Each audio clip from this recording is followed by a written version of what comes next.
Even the white people are strapped up now. It's all like, "God damn, bro, I was just like trying to like tell you that your fucking gas tank was open and shit." God.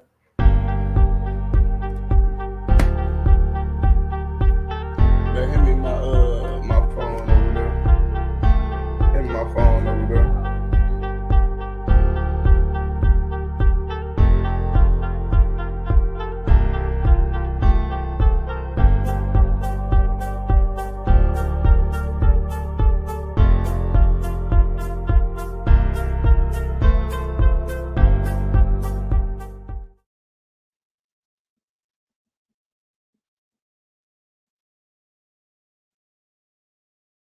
And Wes, I'm in here with your boy BGB Degrees. You Uh, did.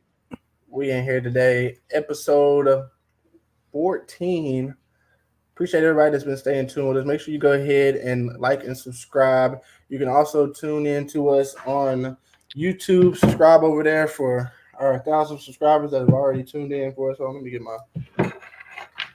my little headphones. There we go. All right, now we're ready to crack this shit. What's up, everybody? Welcome to Ready to Talk podcast with your boy DJ Cam West and BGB The Grizz. We are live right now. We have Sound Up Radio Station as well live, so make sure you go ahead. I'm gonna turn on our butt system.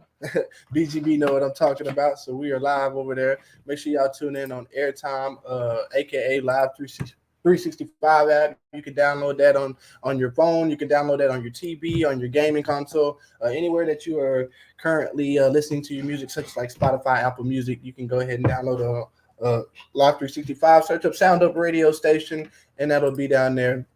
But please tap in. We just had BGB Degrees last night on our Uncensored After 6 from 8 to 5. We have our clean music, so make sure you go ahead and tap in on that as well. Put some smoke on it. It was a nice episode. Tune in Sunday. We got some pouring up with Grizz on the radio station, so y'all make sure y'all tune in for that as well. Again, one more time. Make sure y'all tune in to all our pages. I'm on Facebook Live right now on my personal page, and I'm also on the Sound Up Radio Station page and YouTube page, so make sure y'all go ahead and get in all that. Make sure you also look at the bottom of the screen. BGB's Instagram is at the bottom, so make sure you go ahead and tap into his platform. Get into our first subject of the night. We got Mr. Otani, man, and this is about a part 3, I think, because we've talked about this. Talked about it one time, talking about it, and the second time we heard that it was a actual interpreter that was happening. But now there's more news, and it says basically. Says here that the former interpreter of Los Angeles star Shani Otani is in negotiations to plead guilty in connection to the alleged theft of Otani's money to cover his gambling debts.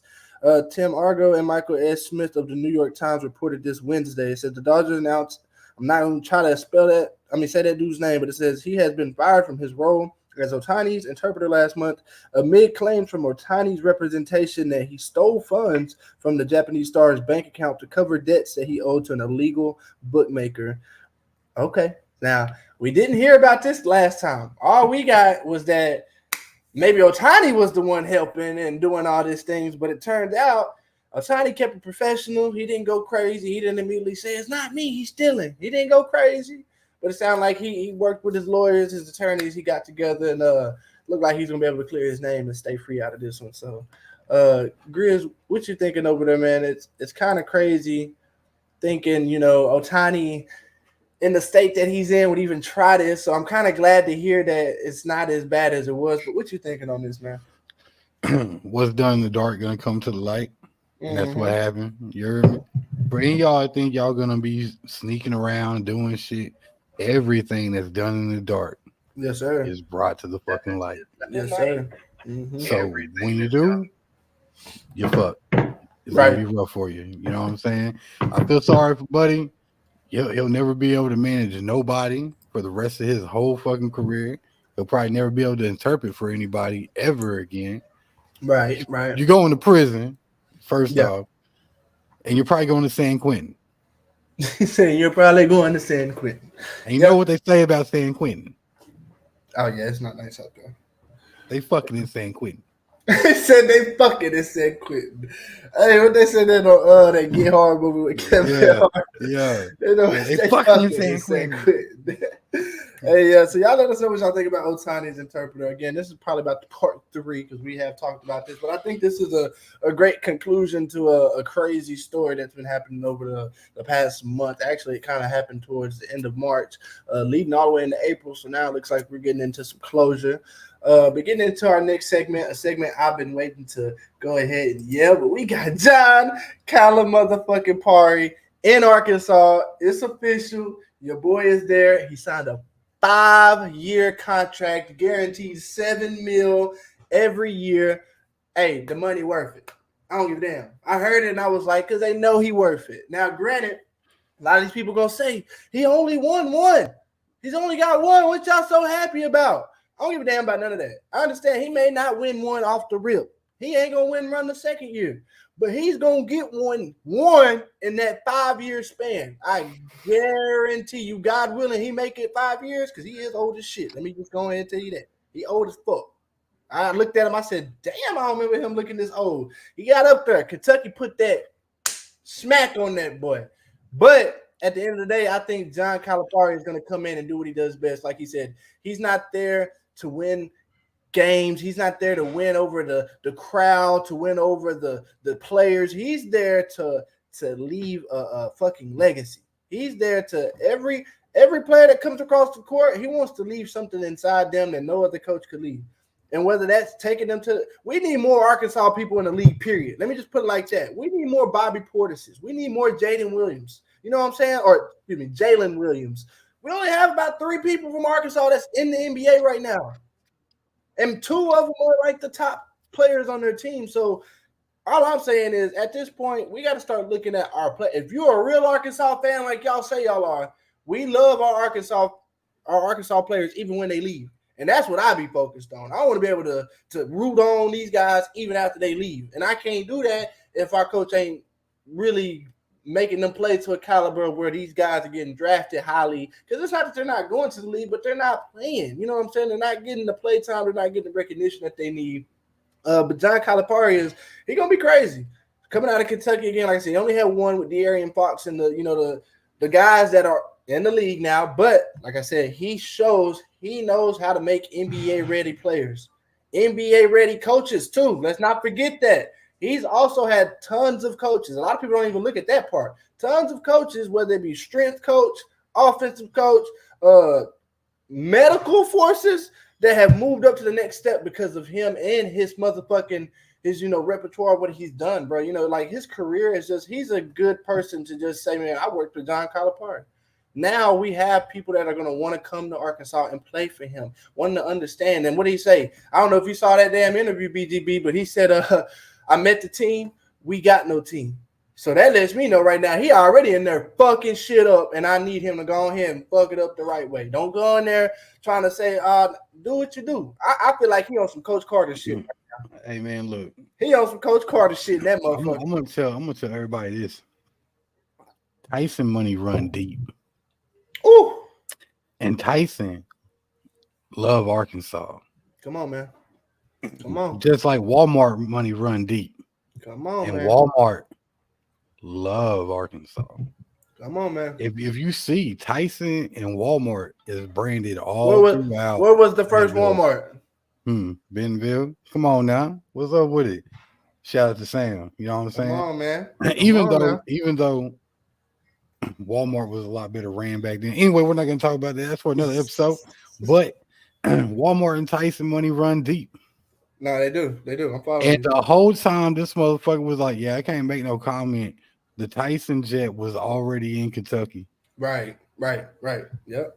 So when I say the shit, when that money run deep, and some NIL deals is coming. I'm telling you right now, there's a reason why none of them players on that Must Buzz had NIL deals. There's a reason why there's a player that hit the transfer portal battle. He's already like, man, I need some NIL money. Bro, I'm going to tell you right now, fam, you ain't worth NIL money. The drama and the fucking cargo that comes with you, bro, isn't worth the money.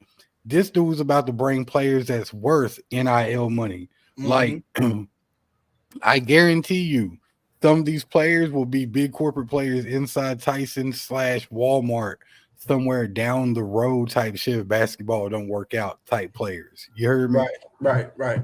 Like, there's gonna be some people that they invest in type shit. Like, hey man, once you're done playing your 4 years in Arkansas, you come over here, man. We're gonna set you up in a nice little spot. You know what I'm saying? What I'm telling you, Arkansas just been waiting. Musk was kind of like a loose cannon, bro. He really was, man. And he was kind of flip floppy. You could kind of tell his heart wasn't set on being a dynasty coach here in Arkansas. Right. After his first 2 seasons, you could start seeing he was looking for reasons to get kicked out of games and shit like that. Like, would have sellout. I'm talking about fucking a sellout house. You down by 5, and you got your players jacking up threes, not even going to the post no more, and you ain't called no timeout. You ain't done shit to address nothing. You just let them just throw shit up. Right. No, and I'm with you on that, man. Like, yeah, he been doing the most, and it just shows you how cocky we were about how much money we have. A lot of people be thinking we broke as a school, and I tell you, I don't think we're broke. I just think we don't really use it in the sports until we need it. Okay, we went number one. We went and got Bobby Petrino back. They should have saw that check, so they should have knew we had money from that check. Bro, you don't know how fast we went and told these motherfuckers 3 days before. 3 days before, we didn't even give Calipari time to make his little video to Kentucky Nation before news got out that he was talking to us. We some savages. Bro, I read an article where we're still paying Brett Bielema and shit, like money that we owed him. Like, this school got money, bro. There's a reason why they have took gambles and shit. What people why we still playing him? A lot of people see, look, got my damn lights and shit going out. A lot of people don't even know why we're still paying him. He left when he wasn't supposed to leave yet. He said he wanted to go, and he was still on contract for about 2 more years. So we let him go. But that just meant he was gonna get paid less every goddamn year. Shit, so yeah, the fan base I didn't want him gone, but the fan base wanted him gone. I did. He didn't have no killer's instinct. He's a good Alex coach. Collins in him, rest his soul. Alex Collins. I went to go see him live when he was just crazy player. He needs a better offensive coordinator because that motherfucker can call. He needs a better mindset for football, period. Okay? I love that everybody thinks Arkansas is just run nation, run the ball nation, run the ball nation. But this game is not running the ball game, especially in college. They throwing that bitch. They are throwing it. They're getting their yardages. Yeah, there's some running in there. But you don't see no team these days that they say, oh, that's a great running team. Fuck no. We don't care about these running backs running no goddamn more. Not in college now. There are teams in the NFL that you see that are still running the run game scheme like crazy. But, again, this college. I don't know. I guess that's the old school in me. I love seeing them running backs bust out with a stiff arm and take 165 yards to the house with a guard. That's not our team no more. That was our team back in 07, 08, maybe 12. But that ain't us no more right now. And then we just had a motherfucking running back playing as quarterback. The fuck we look like with that big ass KJ ass nigga out there? No, I bet I never see that again. I bet I never see that again. Check this out.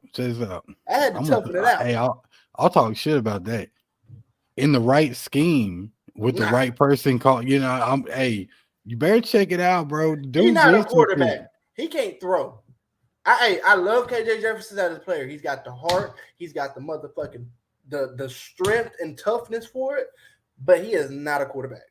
He's not. I'm just gonna tell you that. We're gonna find out what he does down there with guys. They gonna move him up out of there. He gonna have to come to the realization he is not a quarterback. He is a tight end, maybe. Great feet, great hands, maybe a tight end. He's a Cam Newton hybrid, bro. What you mean? Maybe he can play defensive end. He's a big guy. He could probably play D end if he's fast off the line.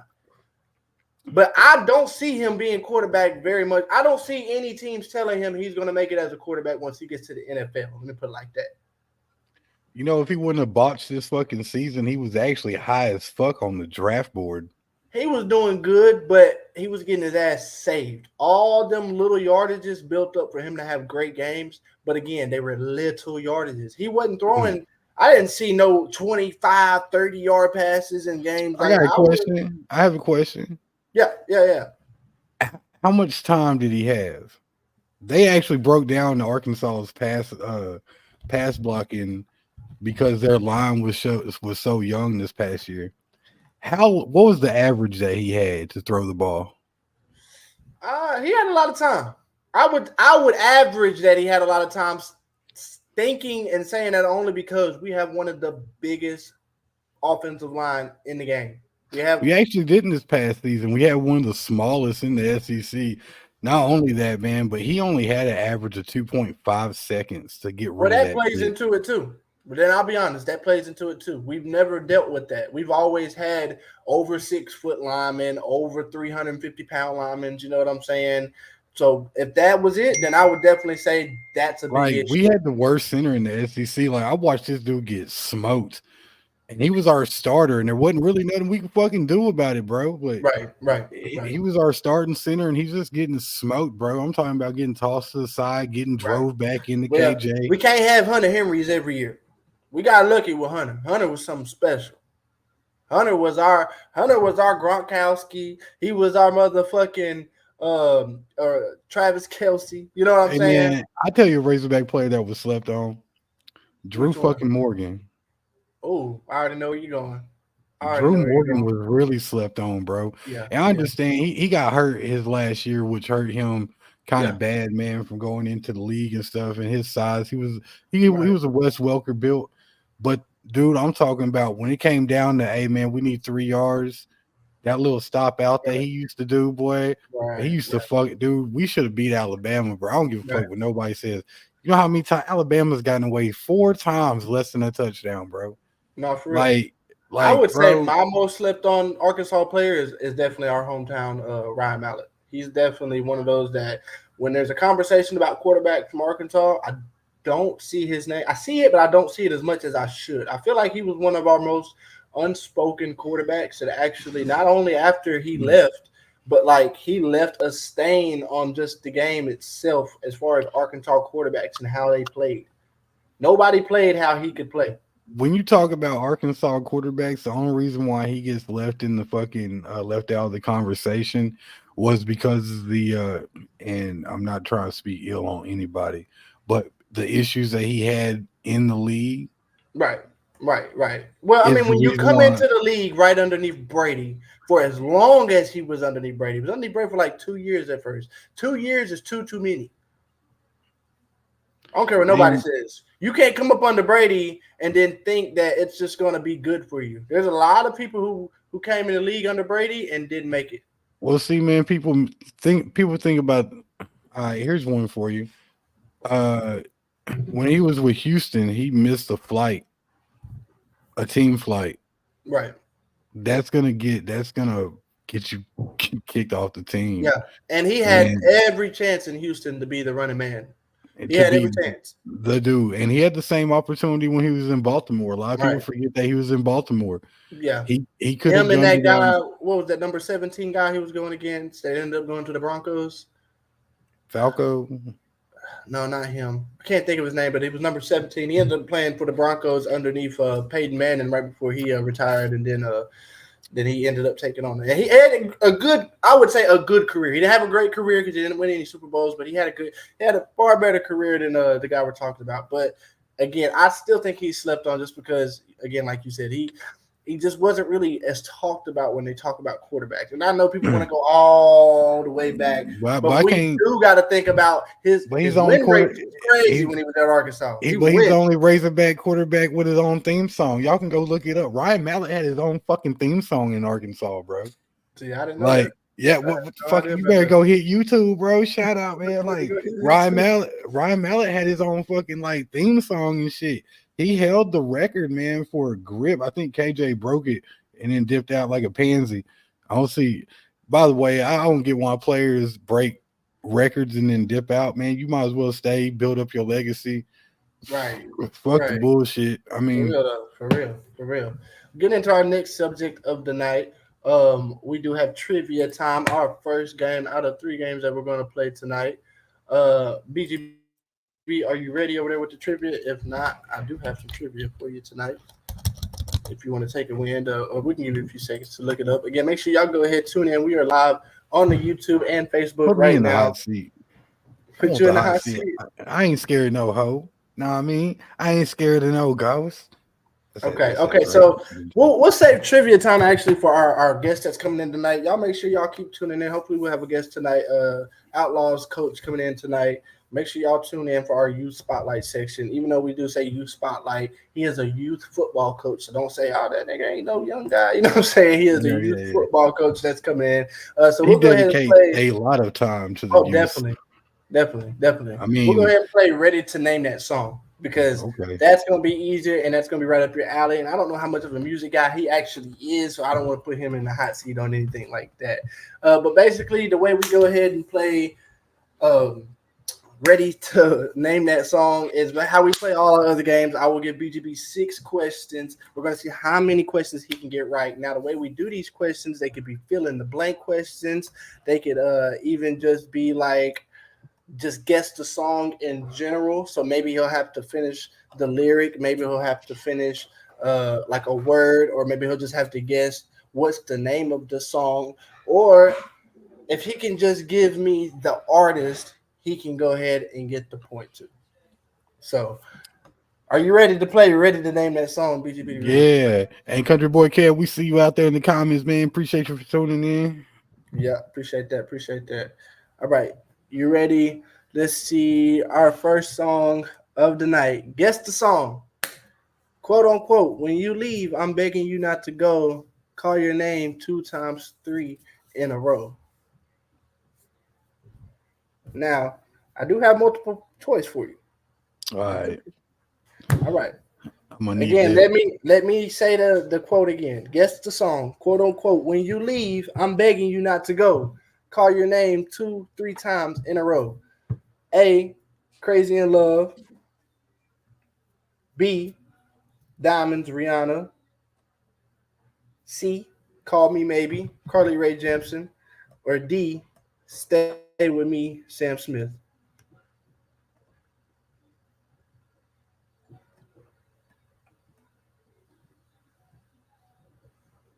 I'm gonna go with let's go with Stan Smith. You lock it in? Yes, sir.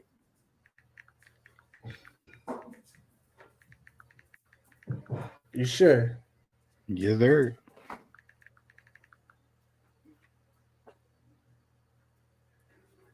You're wrong. Well, go figure. The correct song is Crazy in Love by Beyonce. Man. All right, you ready for your next song of the night? Yes, sir. See that our guest has joined us. Okay. We'll get him in just a second. All right. Guess the song. White shirt now red, my bloody nose sleeping. You're on your tippy toes. A, Bad Guy, Billie Eilish. Smooth Criminal, Michael Jackson. TikTok, Kesha. Bloody Mary, Lady Gaga. Bloody Mary, Lady Gaga. Yeah, you are correct, my boy. You are correct. I think the bloody nose kind of gave it away for you. All right, my boy is 0-2. And we're going to put a pause on this right now, and we're going to go ahead and welcome in our guest for tonight. We got Mr. Robbie Jr., Outlaws Organization CEO. Robbie, welcome to Ready to Talk podcast.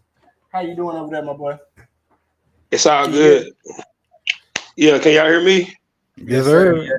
Yes, sir. All right, we're in the middle of a game, but we'll go ahead and get you in here, and let's get you before we get back into the game. Go ahead and tell the folks who you are and what you do. My name is Coach Robbie Jr. You know what I'm saying? I coach youth sports in Texarkana. Pretty much everything else speaks for itself. Yes, sir. You know, if you don't, you don't. You know what I'm saying? But yeah, I pretty much I'm Texarkana Outlaws Youth Organization Association. Just one. I wouldn't call myself a CEO or nothing like that. Just you know what I'm saying. One of the founding members of the youth organization. You feel what I'm saying? So, pretty much been coaching football over about 20 years. And about 20 years. And I'm a little bit under about 18 years. You know what I'm saying? Here in Texarkana, you know, not just football, predominantly football majority of the years.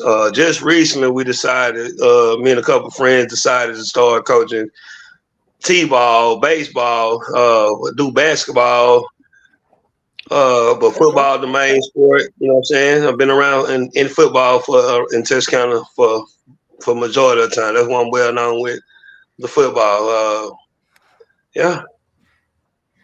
Okay.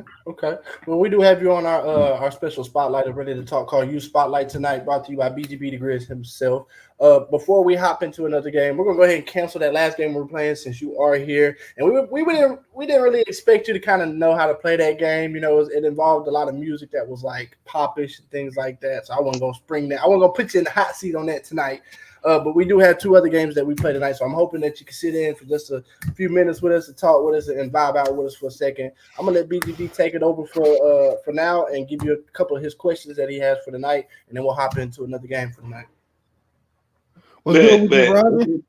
What's up, Grizz? Hey, how'd y'all do tonight, man? I know what. So for anybody who doesn't know, like you just said, man, he's picked up T-ball. He's been coaching. He had a game tonight, so we're very blessed that he was able to join us. How'd the boys do tonight?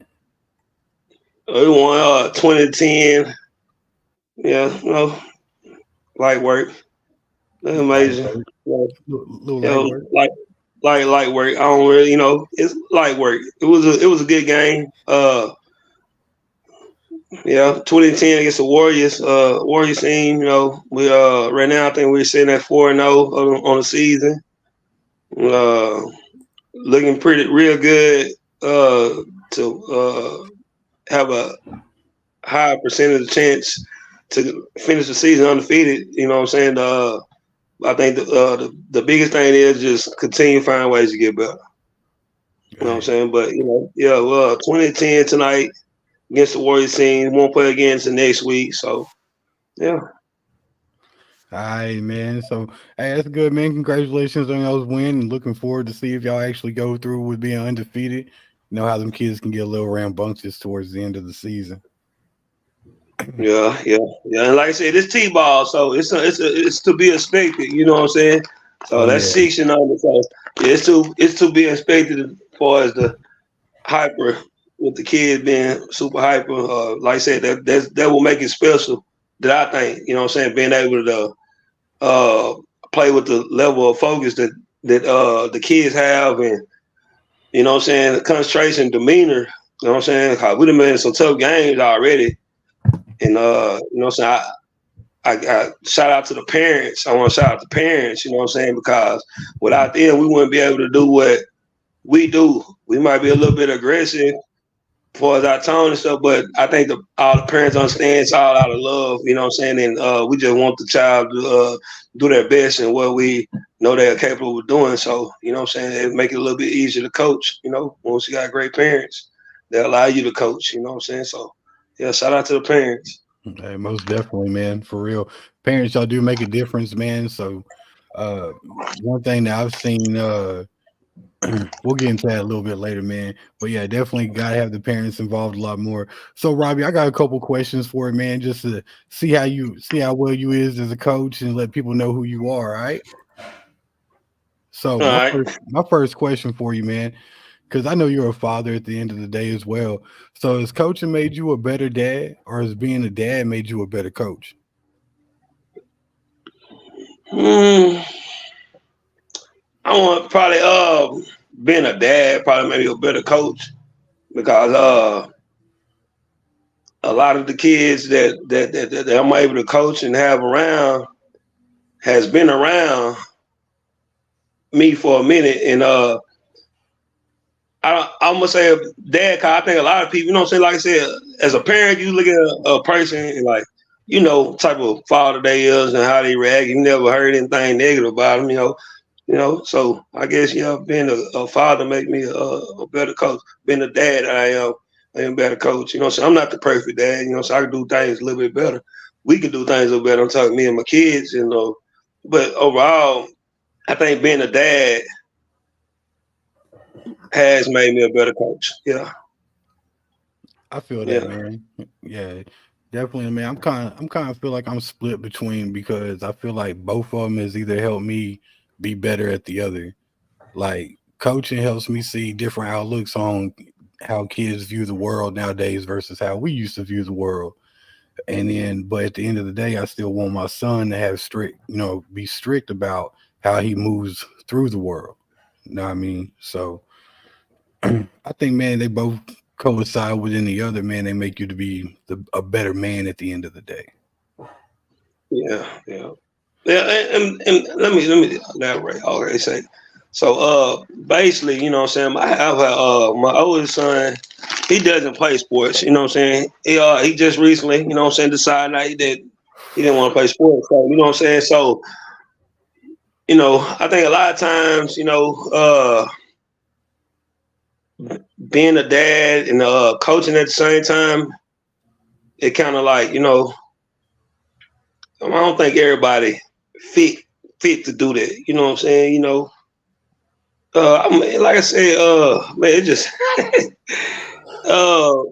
me being a dad, I definitely has helped me coach. Like I said, I treat the kids, I almost treat the kids like they're my own. You know what I'm saying? Like I said, I have kids, some kids that still play sports, and like I said, I have my oldest son, which he doesn't play sport. He's been around the sport world his whole life just because I've been a coach. But you know what I'm saying? Like I said, just recently decided not to play sports. So with that understanding of, you know what I'm saying, like, you know, any coach want their child to play sports, you know what I'm saying? But at the same time, coming into the youth sports, coaching that, and like having been going through that with my son and understanding and getting to understand him as a person, I think that helps me better as being a coach. Cause like I said, coaching youth sports, it's a lot of things that us coaches, I think we I want to just say not take for granted, but like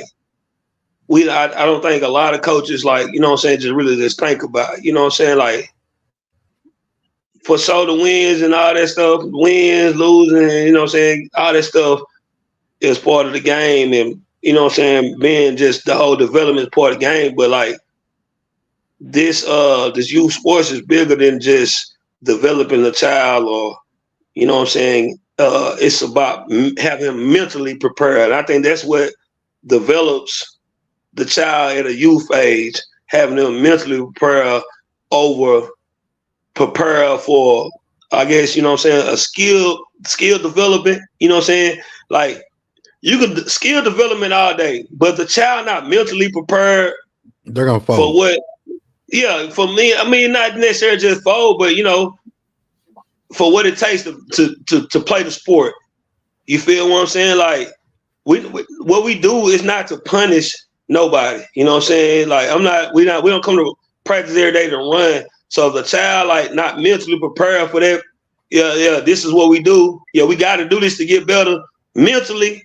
It's kind of hard to, you know what I'm saying, just to make everything click. You know what I'm saying? I've been doing this over 18 years. Like, and just recently I found myself thinking more about the mental aspect of coaching youth sport. You feel what I'm saying? It's like, it's not, like I said, I got a 9 youth group that I've been working with for 5 years. You feel what I'm saying? And like, just to see them grow up, you know what I'm saying? It's I think that's part of the game. A lot of the youth coaches don't understand about coaching youth sport. Like, I done seen these boys grow up from youngest being 4 years old to being 9 now. You know what I'm saying? Like, I actually seen this young man grow up. You know what I'm saying? A couple of them grow up to be 9. So looking at the changes that they go through, not just, like I said, not just far as football, but the mental mind state of the kids and how they change is something that, you know what I'm saying, being a father, I feel like it done helped me, you know what I'm saying, with them, you know what I'm saying, being able to, you know what I'm saying, cater to their needs, you know what I'm saying, help them, not just help them, but help their parents get a better understanding, you know what I'm saying, and just get their child mentally ready for the game, you know what I'm saying, like I said, when it comes to development for as skills and stuff, I feel like at that age, like I said, my group 9, it's a lot of things that they will come into as they get older. So like speed, strength, and stuff like that. You know what I'm saying? So like I said, me now, that's why I coach. I'm really like a mental coach. You know what I'm saying? I really just try to get that mental right. You know what I'm saying? Like, yeah, we out here to do this. You want to do this. So you got to have a mental mind state of wanting to do this. You know what I'm saying? I'm not, you know what I'm saying? It's a grind. If you don't play sports, you know what I'm saying? I know it's probably been many days. I know many days I done played sports. I wanted to quit every day. You feel what I'm saying? I was a okay athlete, you know what I'm saying? But like I said, understanding that, you know what I'm saying, how to mentally get the child prepared to physically prepare is one of the challenges I look forward to, you know what I'm saying? While coaching, while I've been doing this, you know what I'm saying, especially just recently. Within like the last about 6-7 years, yeah, I've been really trying to get my mental, getting the kids mentally prepared for sports at the next level, whatever level, you know what I'm saying? So yeah, like I said, being a dad definitely has molded me into becoming a coach, things like that, you know what I'm saying? Hey man, that's deep philosophy right there. And that's philosophy I can respect because it does take a deep mental aspect, bro. It doesn't matter what sport you're into. You could be throwing shot put, track and field. And a lot of people is just like, man, it's just throwing a lead ball, man. There's a lot of mental stuff that can go on with just that by itself. So you all right, man. And getting them mentally prepared when they're young is really the best aspect, man. Because as they get older, a lot of people don't want to paint the picture like it's supposed to be painted, but as a young man gets older, life gets harder, and that's just facts, and it is what it is. Right. You know what I'm saying? Right. So even if you don't follow through with sports, you should at least be able to have the mental capacity to be able to handle tough times. Come on, man. That's it. That's it. That's you know what I'm saying? That's me, you know what I'm saying, you know. I'm not knocking nobody, you know what I'm saying, no other coach for how they approach the game. But, you know, me personally, you know what I'm saying, like I said, just recently, you know what I'm saying, within the past couple years, you know, my whole philosophy of coaching youth sports has changed, you know what I'm saying? So, you know, and like I said, the resume speaks for itself. I don't like to brag that much and all that stuff, but yeah, just for the ones that don't know me, you know what I'm saying? That's how I think. You feel what I'm saying? It's not about me having the best players. Like a lot of hard work that came into, it take a lot of hard work to get where I'm at with these kids and with my group, so-called core kids. You feel what I'm saying? Like I said, a lot of it was times, you know what I'm saying, I felt like, I mean, it was times with the core group of kids that I have now, I felt like, you know, it was times to where I felt like a lot of people like didn't understand the type of things that we went through as a group, you know what I'm saying? As a group, and like even, you know what I'm saying, a coaching group, coaching staff, and as far as just the group with the kids that, like I said, our core group, we done been through a lot, you know what I'm saying? But you know, like I said, man, it's a grind. It's a grind. It's a grind.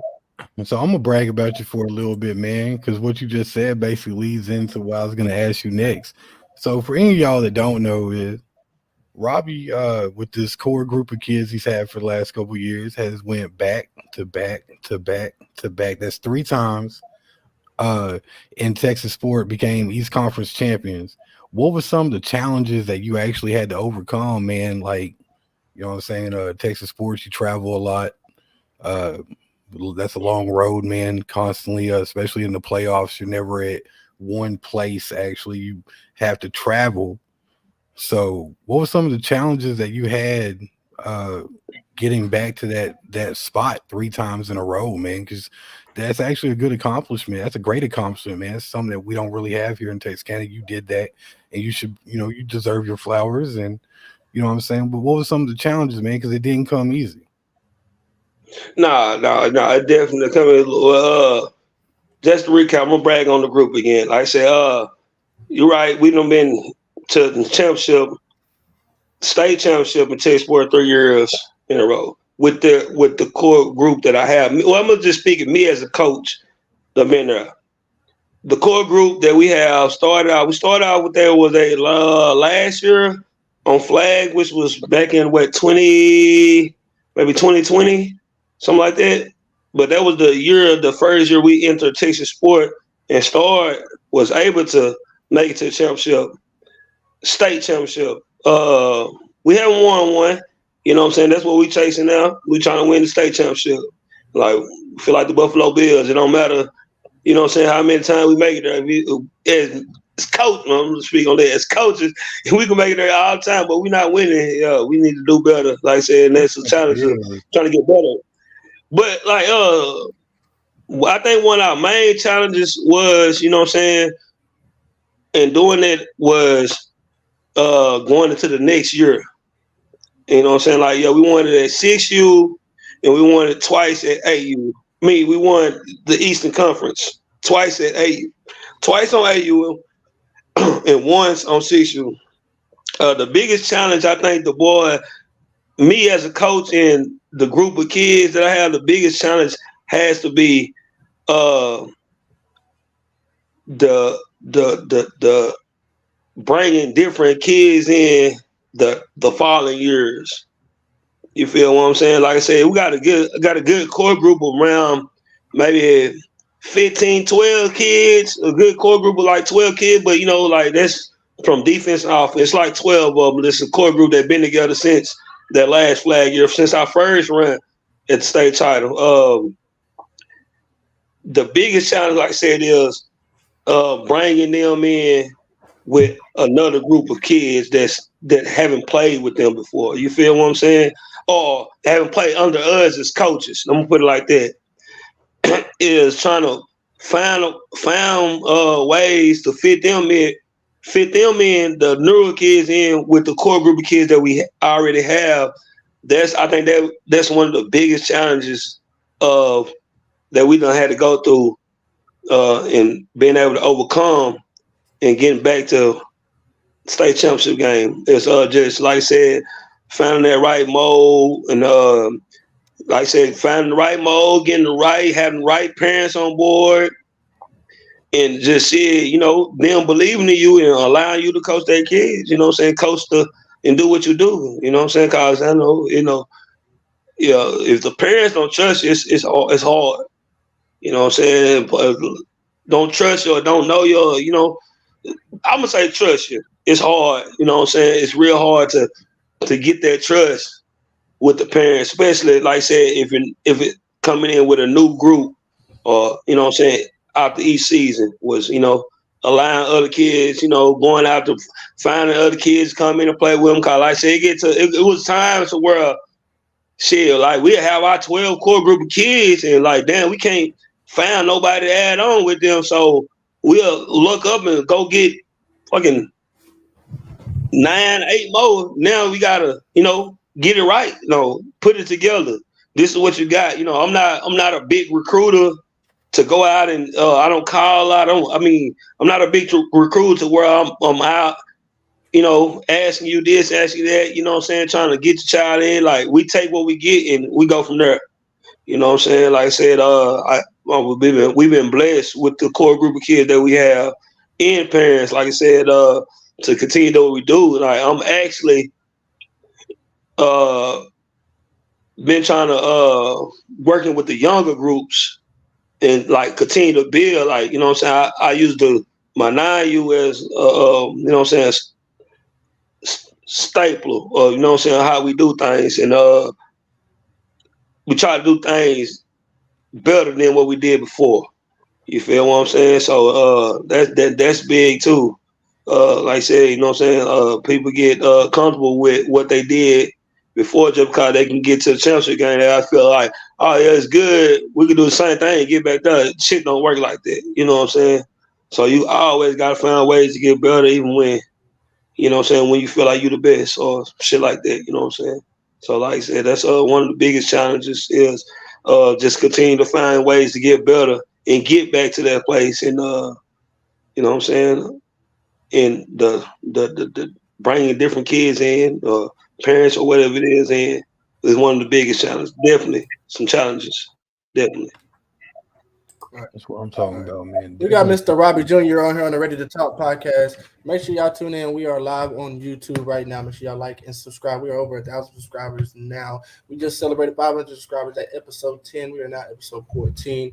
We've been talking to Robbie Jr. tonight. It's about time to get into our first game night of the night. I know a lot of people like this. So let's go ahead and let's test them brains out, Mr. Robbie Jr., and let's see what you like. And now we call this trivia time. So the way trivia time works, now that we have somebody for Mr. BGB to go against, y'all in competition, and I know you like a little competition, Mr. Robbie. I can tell you just a competition man. So the way we play this, there are unlimited questions, okay? Unlimited questions I'm going to throw at you. Now, you can only get 3 questions wrong before it's out the door and you lose. Now, you get 1 pass. If you don't want to answer it and you think you can't handle it, or you can pass it on to BGB and he can answer it. Now, it doesn't mean you get a strike or anything like that. It's just 1 safe haven just to say, I don't want to get no strike. I'm going to pass it. Now, if you get 3 of them wrong, that does not mean that you immediately lose. BGB has to get the question right after you get your 3rd one wrong in order to secure the game. If he does not get that question right after your 3rd question is wrong, you get another life and get to survive another round. But you are still on 3 strikes. So that means even if you survive and BGB gets out, you can still be out. So you got to bet on him losing all his questions wrong. But anyway, BGB, are you ready to go ahead and let's start off with Let's go. you tonight? Let's go. All right, your first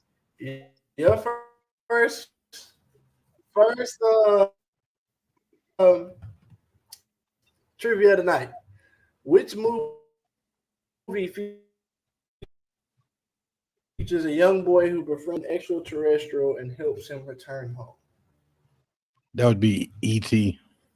Questions start off pretty easy and then they get harder.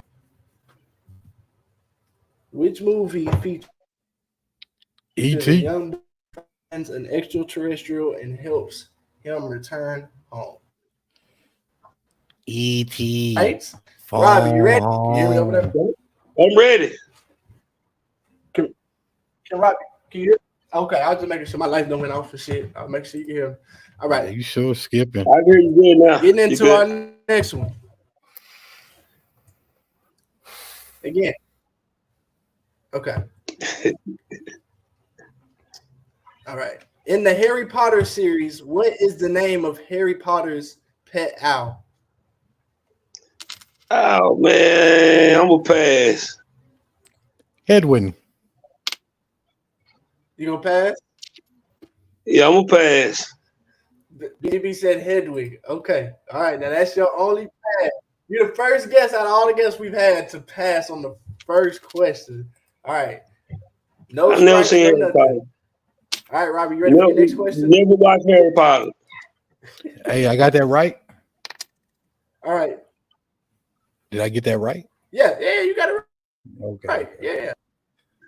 Yeah. Blazing the saddles in this motherfucker. Hey, tell me, you can't have Alicia over there giving them answers. He can't have Alicia over there giving the answers. I know she's a Harry Potter fanatic. He know. I know she's a Harry Potter fanatic. Already know. Hey, just because she's a Harry Potter fanatic, who you think has to watch all the fucking movies, my boy? Okay. Oh, and by the way, that's Ravenclaw house for you, sir. That's my house. Yeah. All right, so those are good little questions. All right, Robbie, your next question is: who is known as the Queen of Pop? Who is known as the Queen of Pop? Sierra. You locking that in? Give me Beyonce. He said. You locking in Beyonce for the Queen of Pop? I'm gonna lock in Beyonce. You are wrong, my guy. The Queen of Pop is Madonna. One strike for Mr. Robbie Jr. on the board. One strike. It's all good because the questions get harder for both of y'all as they go. I promise. I'm gonna come back. Who sang quote unquote like a Rolling Stone?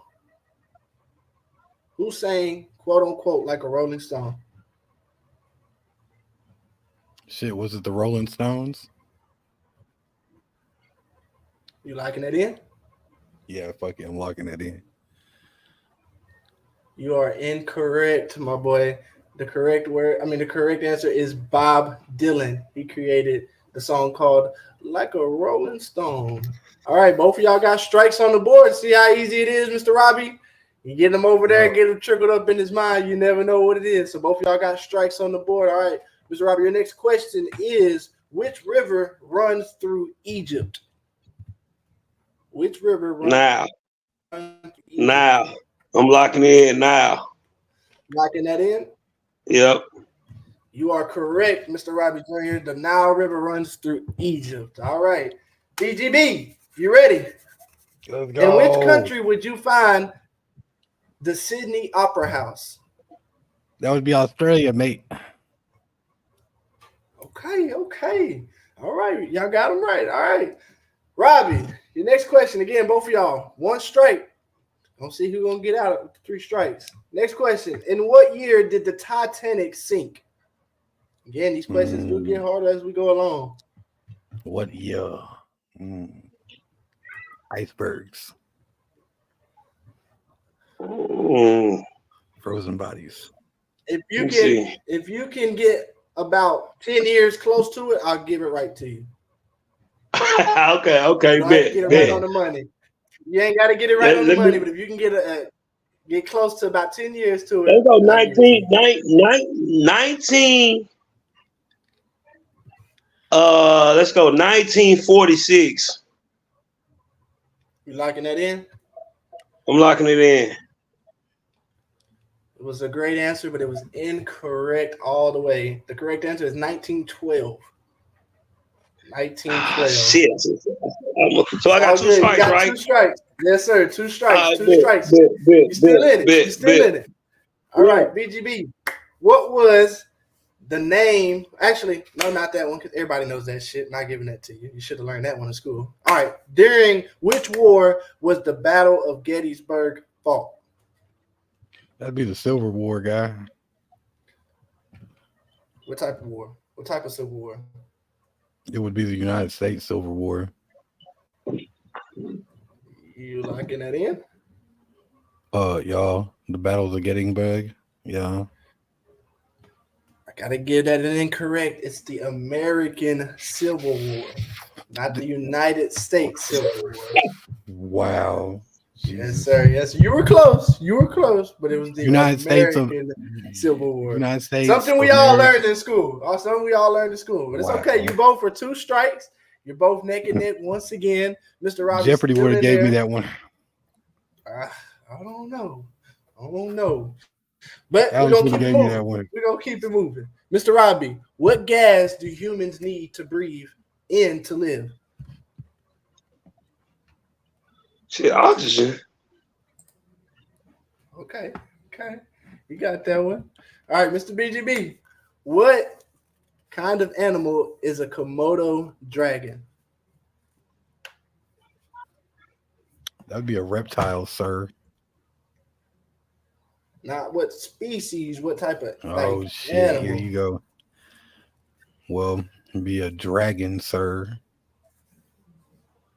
Nah, come on now. I know you know this. It's a fucking lizard, bro. Like, it's fucking. You locking that in? It's a goddamn dinosaur and shit. Yeah, sure. Why not? Go ahead, give my third strike. You're correct. It's a lizard. You got it right. I was just making sure you was on the right path. I had to get y'all's confidence back up for these next questions, right? Because these next two are definitely going to be probably the hardest questions we have tonight. All right, Mr. Robbie, you ready? Mm-hmm. Okay. Ooh, that might be a little too hard for him. Hey, don't try my boy like that. In The Simpsons, what is the name of the towns where the Simpsons live? Springfield. Locking it in? Locking it in. Mr. Robbie is correct. The town where the Simpsons live is called Springfield. Okay. Look like we got somebody over there that watches some good little TV. All right. BGB. Who hosts the reality TV show The Voice? I'm gonna pass. Oh, BGB still had a pass to give. All right, Mr. Robbie. Who hosts the reality TV show The Voice? And it's like different hosts on there? No, it's been one guy, and he's still been the host, and he just looks so unhealthy now. I've been the host. Is it Randy Jackson? You locking it in? Locking it in. Sorry to tell you, you are on your third strike, Mr. Robbie Jr. It is Carson Daly. Mr. Carson Daly is the host of The Voice. Yeah, all right, that doesn't mean that you lost. That does not mean you lost. Mr. BGB has to get this next one correct in order to take it all the way home. He has to get this right, take it all the way home. All right. BGB, in Greek mythology, who turned everything he touched into gold? That would be Midas. You locking it in? Yo. Mr. BGB is correct and is the winner of tonight's trivia time. The Greek mythology who turned everything into gold would be Mr. King Midas. You got that right. I wasn't going to tell you on that again. So, again, appreciate y'all tuning in to our trivia time tonight. Mr. Robbie, hey, you knew some shit that I think you would know. The Simpsons questions and stuff like that. Hey, you was in there with them. So, hey, I appreciate you being with that. You know, letting the people know where your head at. You know, letting them know you ain't know. Multiple choice, I would got his ass. Yeah, like that multiple choice, I would have got it. We're going to run one more time with that. Before we get into some more questions for Mr. Robbie Jr., we do have another segment of the night that we want to talk about. We have a new Netflix series out on Netflix right now. It's called Unlocked. I recently literally just got done watching it about an hour ago. I binge watched it all day yesterday and all day today, man. Y'all make sure y'all go check this out. It's based on an Arkansas jail. Little Rock, Arkansas went ahead and did a crazy experiment and decided to film the whole thing and put it together on Netflix. Basically, the sheriff of Little Rock, Arkansas decided to go ahead and allow all the inmates to roam the jail free outside of their cells. No guards, no nothing. All they have are security cameras watching them. And when I tell you this is some must-watch fucking TV, when you think it's going to go all hell, watch. Just watch. They shouldn't have did that. And really what I'm trying to get into is Unlocked is one of those things where it's just like, when I hear Unlocked, I already knew. I was like, man, this definitely means these motherfuckers is not about to be locked up. This is going to be some off-the-wall shit. They talk about this is the experiment. But I also wanted to get more in tune with, I seen the good side of it. You know, they were able to get free calls. They were able to get unlimited visitations when they wanted. Like, there were perks to this that I seen an advantage, but I also seen some disadvantages. Mr. Robbie, what are your thoughts? I know you probably haven't watched this yet, but what would be your take on maybe our jail system trying something out like that, you know, down here? Yeah, it wouldn't go so well. I mean, be honest, just be honest. It might. What you've heard. I mean, I guess I would understand, I guess I kind of understand what he's trying to do. I mean, I guess, right. Give him, maybe save money. We'll work with you type thing. I think it was more that they were trying to gain the trust, of the inmates. Say, hey, we're going to go on a limb, let y'all get this freedom. It's up to y'all to fuck it up if you want to fuck it up. But you can't say we didn't try. You know what I'm saying? Right. And he also expressed that there's other jails all over the United States right now that are trying this right now, and it's working. They start with 1 unit, they moved over to 3 more units, and now they got a whole jail of where basically I think if the jail were to have how would you say a good group of man that we're gonna do our time and go home type with the mind, you know what I'm saying? Right. I think this shit could work. You know what I'm saying? Laws. Governing ourselves. You feel what I'm saying? So if they got the right, I guess if you got the right criminals. They had to feed themselves. They had to make sure they went to bed on time. Like they had to be a community. And right. And like I say, it's easier it would be easier on inmates to live like that. Only, like I said, only if they governor and they got the right governor system in there with among themselves. You know what I'm saying? You can't have a lot of hotheads and you know what I'm saying? You wouldn't want, that shit would be good. You know what I'm saying? You got to have mature men, people in there. You got your older guys, you got your younger guys. Right. You already got the right. Right. You know what I'm saying? I like how they started off with 1 unit. They didn't just say we're gonna let the whole jail out. They basically said we're gonna start off with this 1 unit. This 1 unit can act right and show us this works. Maybe we'll make this unit the unit for like like a consolation prize. You do good in jail, you can do this unit, you outside. You know what I'm saying? Right. But, I don't know. From the looks of it, right now I'll spoil it. They're keeping the doors open. They didn't stop the program. They're letting the guys still come out.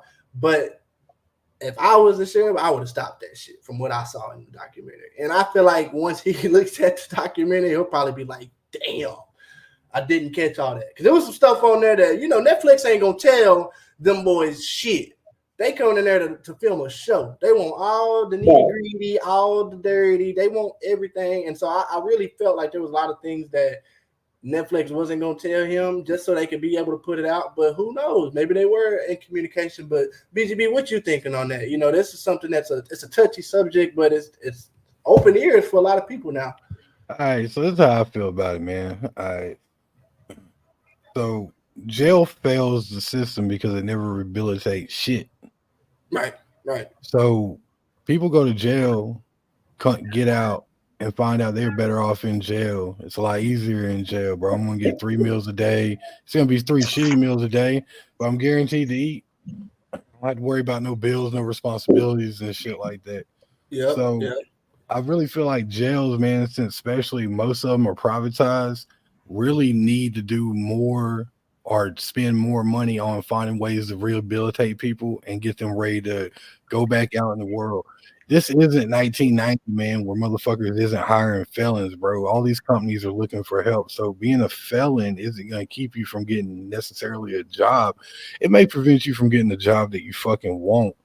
But at some point, man, we got to, what the fuck are we doing, bro? It's rinse and repeat at this point, man. You got motherfuckers in hip hop right now, man, bragging about going to prison for the 3rd time. Bro, ain't something to fucking brag about, bro. You must like being around dick. Fuck.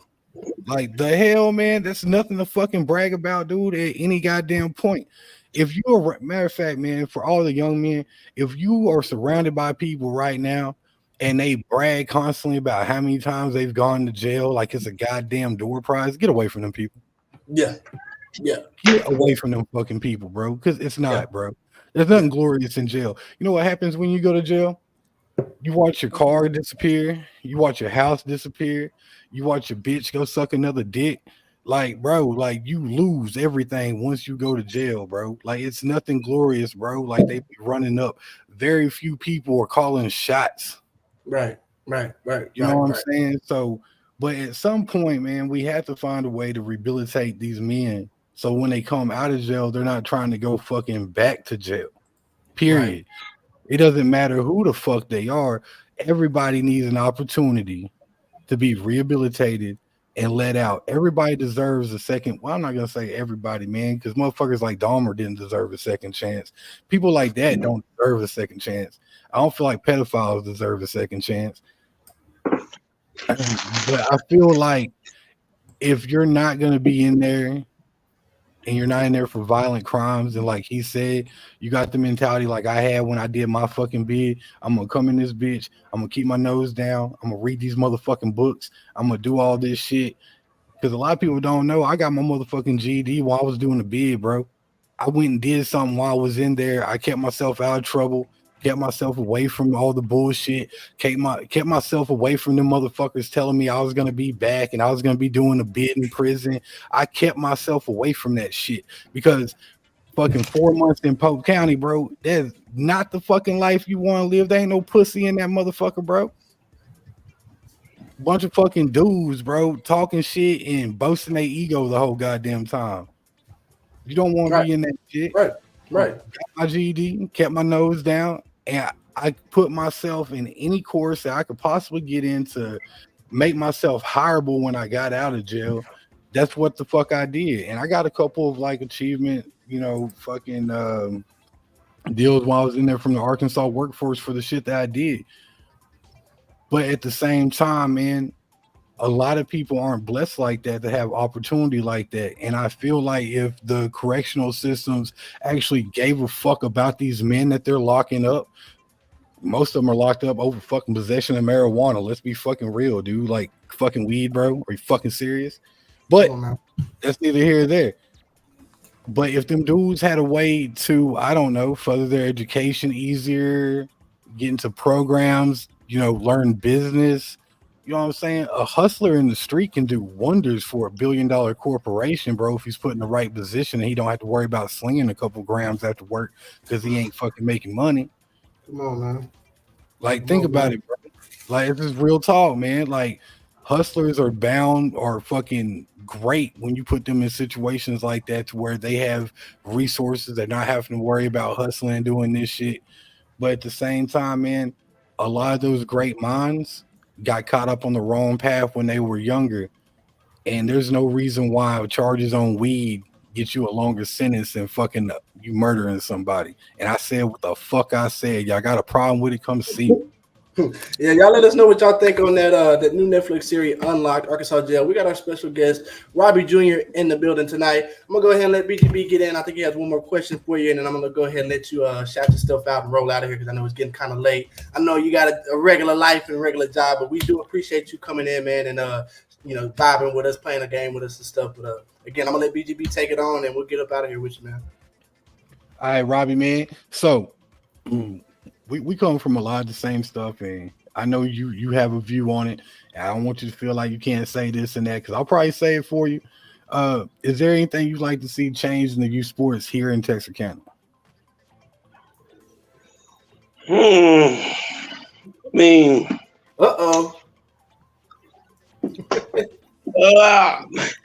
talk your stuff. That's kind of like for me, that's kind of like I wouldn't say a hard question, but it's like a question, you know what I'm saying? It really can't be answered because I think the change will come, whatever that is. It just take time, you know what I'm saying? It just take time. Shit, but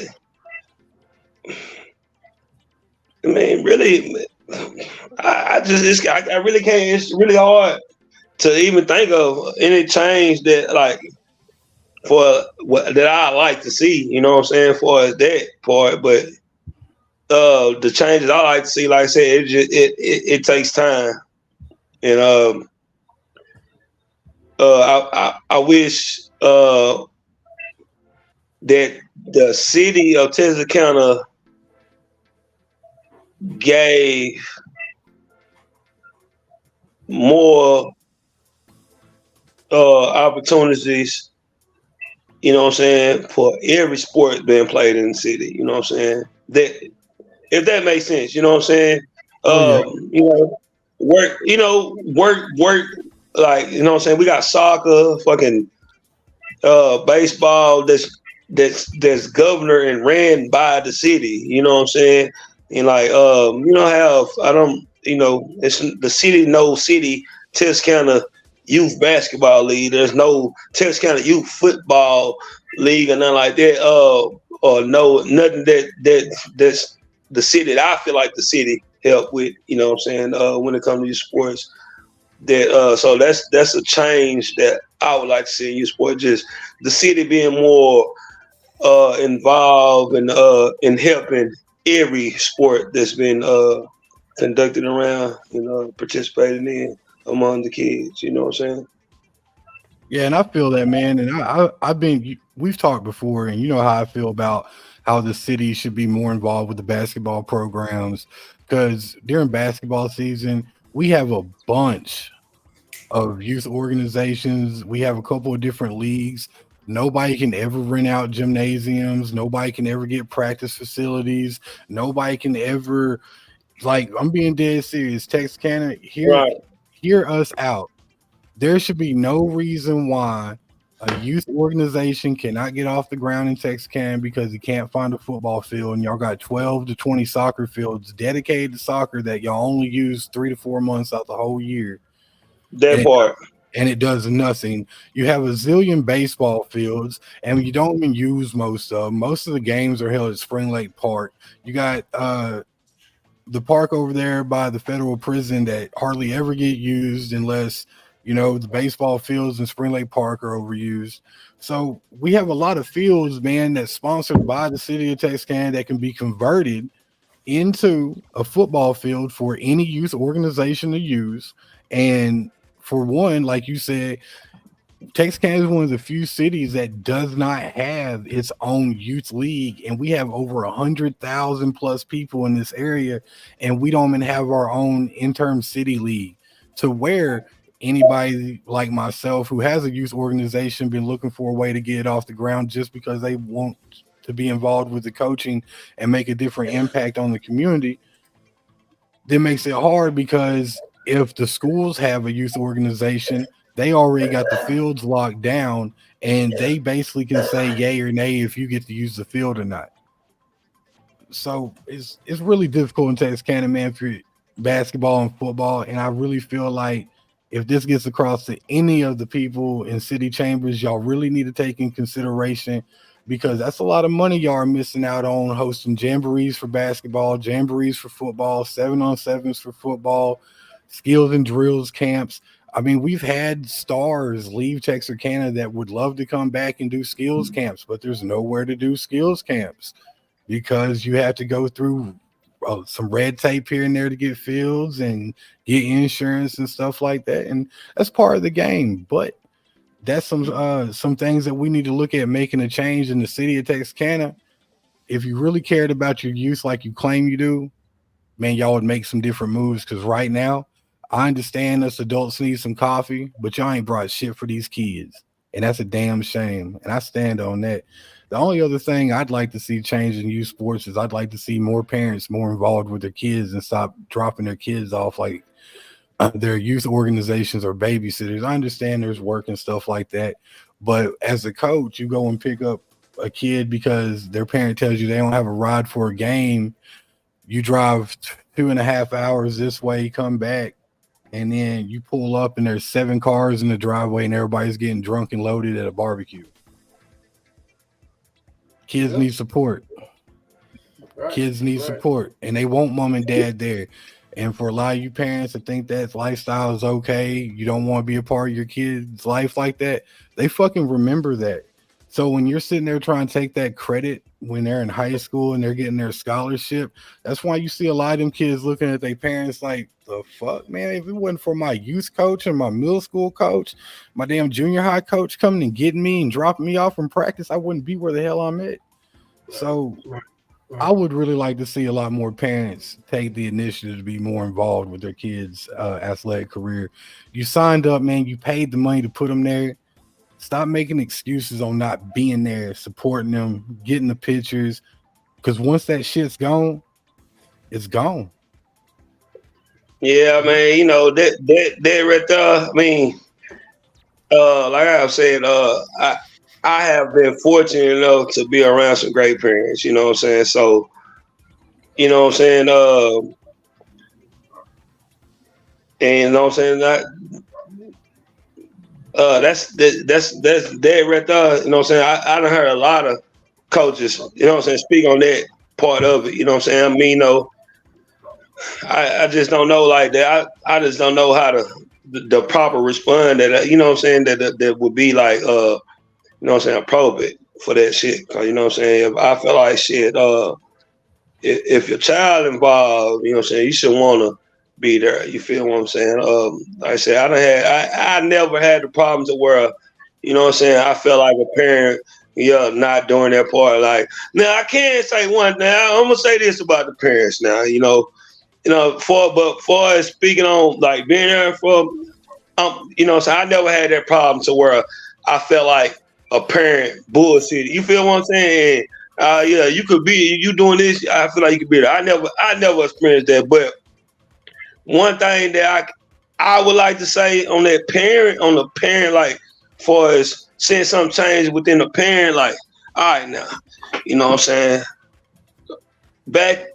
Let's go back. When I spoke about the development of a child, when we as coaches and how we look at a lot of coaches come in, I'm gonna develop the child to a fucking strong speed, like, okay, whoop whoop. You know what I'm saying? If that's what you do, that's what you do. But at this youth level, a lot of parents look at you different, like you don't, like you as a coach don't care when you not, I guess, putting a child on a pedestal as if you was the parents. You feel what I'm saying? Like a lot of the positions that I think a lot of parents in Texarkana, I think they want for the coaches in the organizations to put a child on a pedestal for the exposure and, oh yeah, my child do this and do that. And you know what I'm saying, when it comes to just the whole child, you know what I'm saying, my child's a fucking quarterback, my child's a running back, my child's a receiver and all this shit. I'm cool with all that, but I want the parents to understand that, like, all right, if I'm the coach and you trust me with your child, you tell me that your child should be playing running back. All right. And I don't think your child should play running back. I think the parents need to understand for me as a coach to approve your request or even try to conduct your child, putting your child in a position that you would like for him to be in,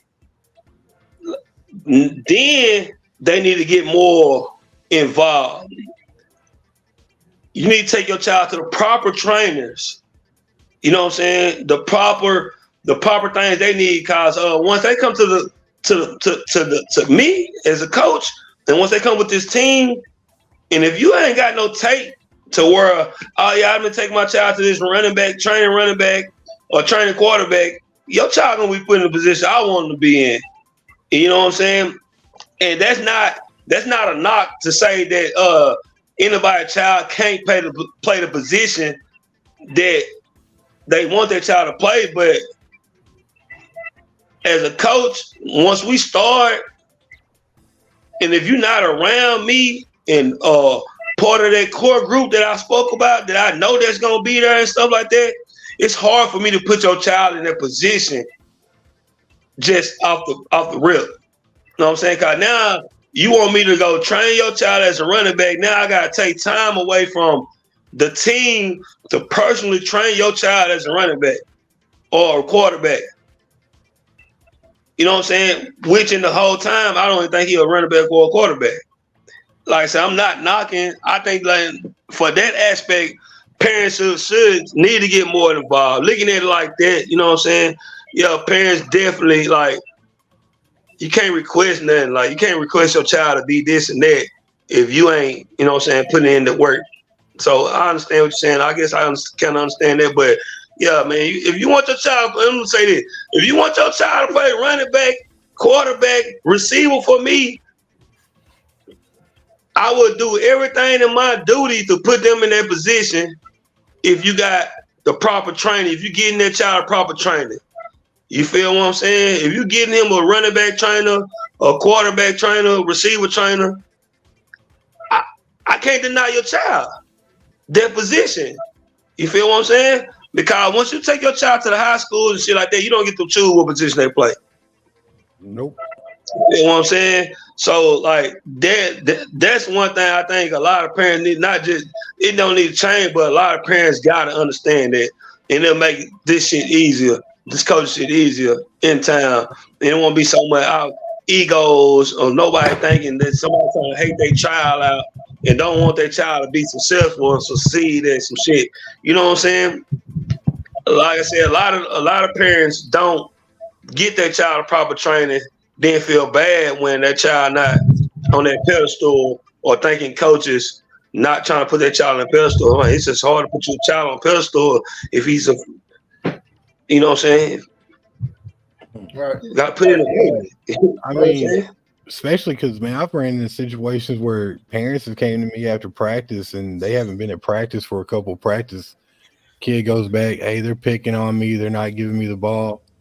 Well, have you been at practice? Have you seen the 14 fumbles, the 7 plays he forgot? Like he is having some problems. We're trying to work with him on remembering a couple of plays. You know what I'm saying? We're not picking on him by any means, but at the same time, the same 20 minutes I took out to teach this kid the plays that these other 3 running backs got memorized like the back of their hands.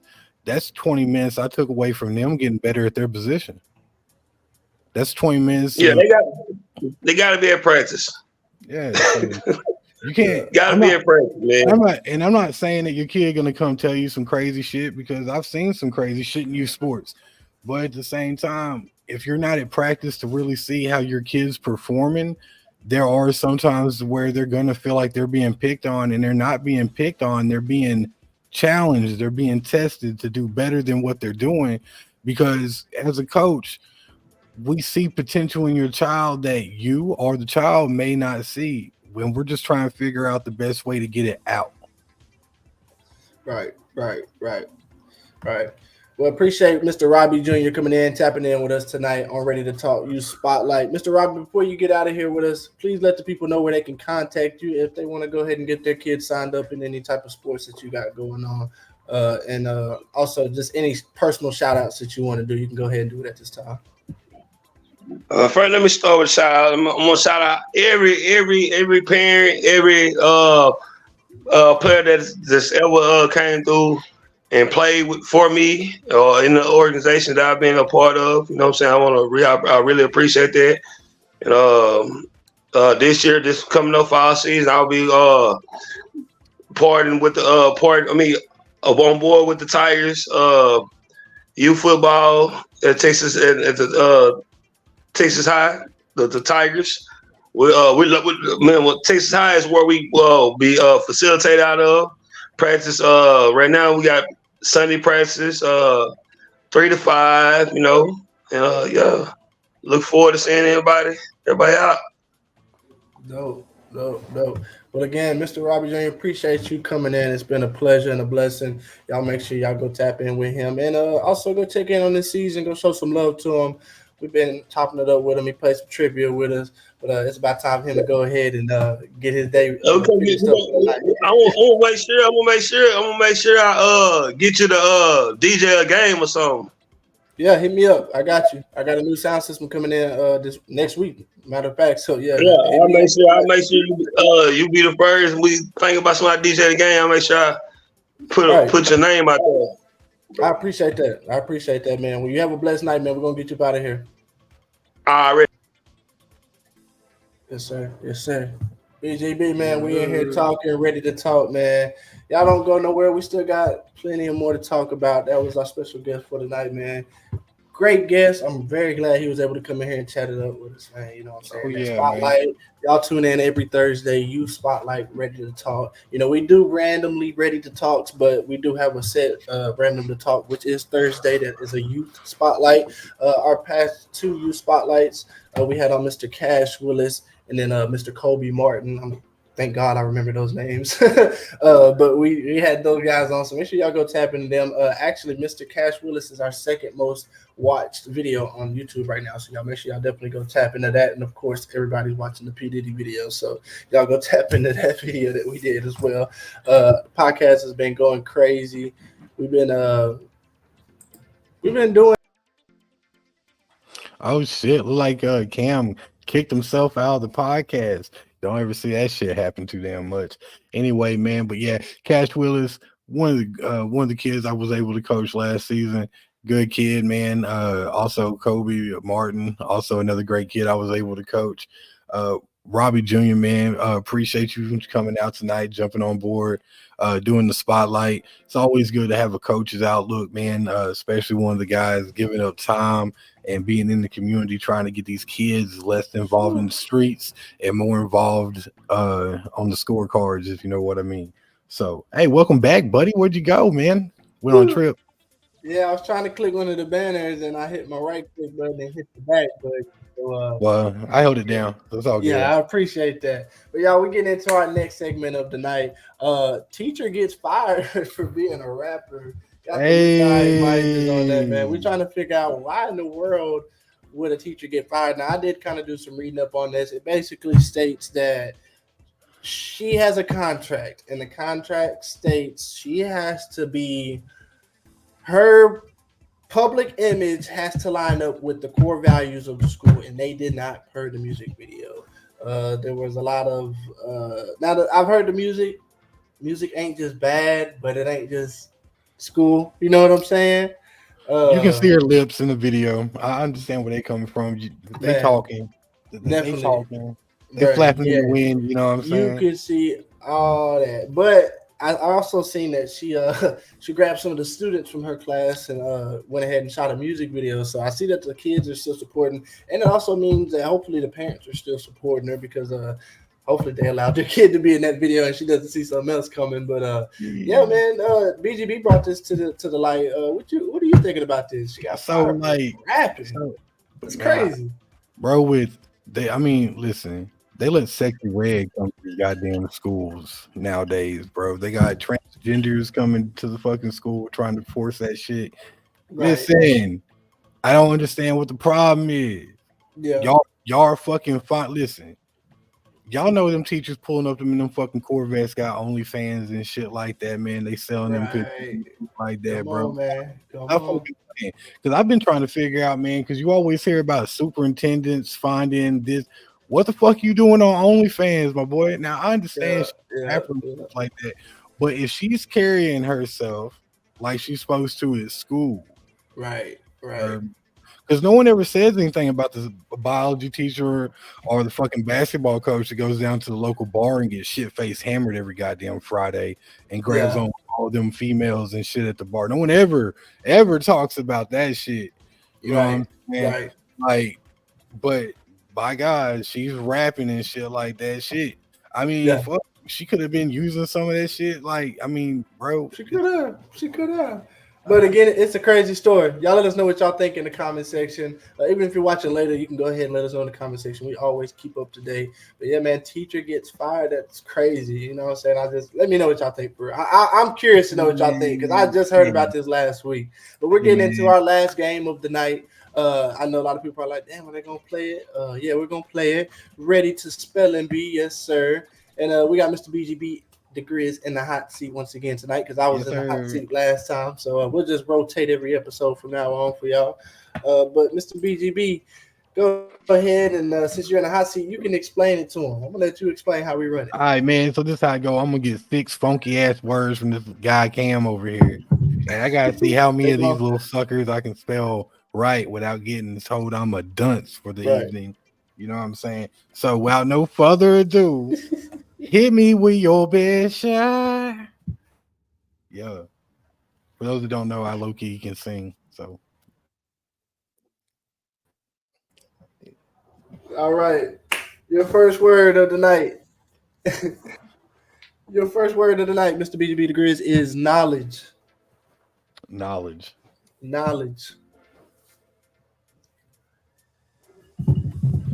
Knowledge. Yes, sir. There's one funky ass word. Let's go. The second one gonna kill me. Watch. You are correct on your first word of the night. Yes, sir. Yes, sir. I liked how you weighted it. You didn't just go into it, even though you knew you was like, I know how to spell it. I got you. All right. Your second word is lock. Is what? Cut out. Lollipop. LOLLIPOP. All right. Like Select the Rapper. 2 for 2. You like All Select the right. Rapper. 2 out of 6 correct. So let's see. Let's see. All right. Your next word of the night. All right. This is where we start to get a little on edge with the words. Preferable. PERFERABLE.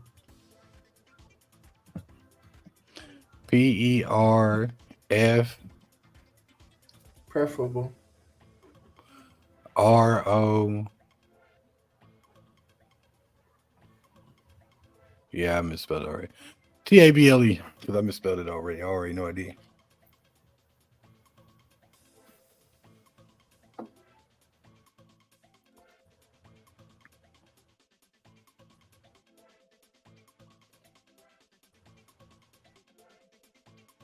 Cam, you lagging, my boy. It's PREFERABLE. All right. You missed one far. 2 round, but 2 for 3. Yeah. Can you hear me over there? Yeah, I can down. Your camera ain't moving though. My camera's not moving. I wonder why. Why is it? Slow motion and Can you hear me though? Yeah. Okay. As long as you can hear me, we can keep on going with the words. You ready for your fourth word of the night? Yeah, let's go.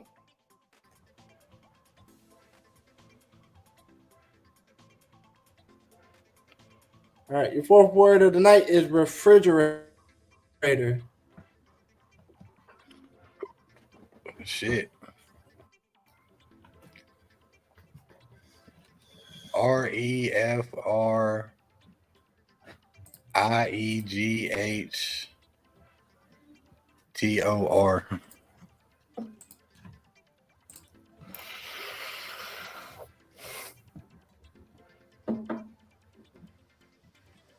You're incorrect. Well, damn. Correct way to spell refrigerator is REFRIGERATOR. You said GA. You're almost there. You said GA. I didn't want to tell you you're incorrect. I was like, damn it. The GH. With it. It's all good. Yeah. Oh, GH. Okay, yeah. I was like, you said GA or GH? All right. H. So you're 2 for 4. This is your fifth word of the night. Hopefully I don't keep turning my damn light off tonight. I got a bad habit of that for tonight for some reason. Okay. He needs another pie, y'all. I need another pie. All right. Your fifth word of the night is nauseous.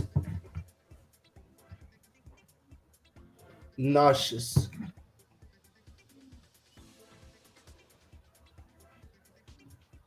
NOSICE.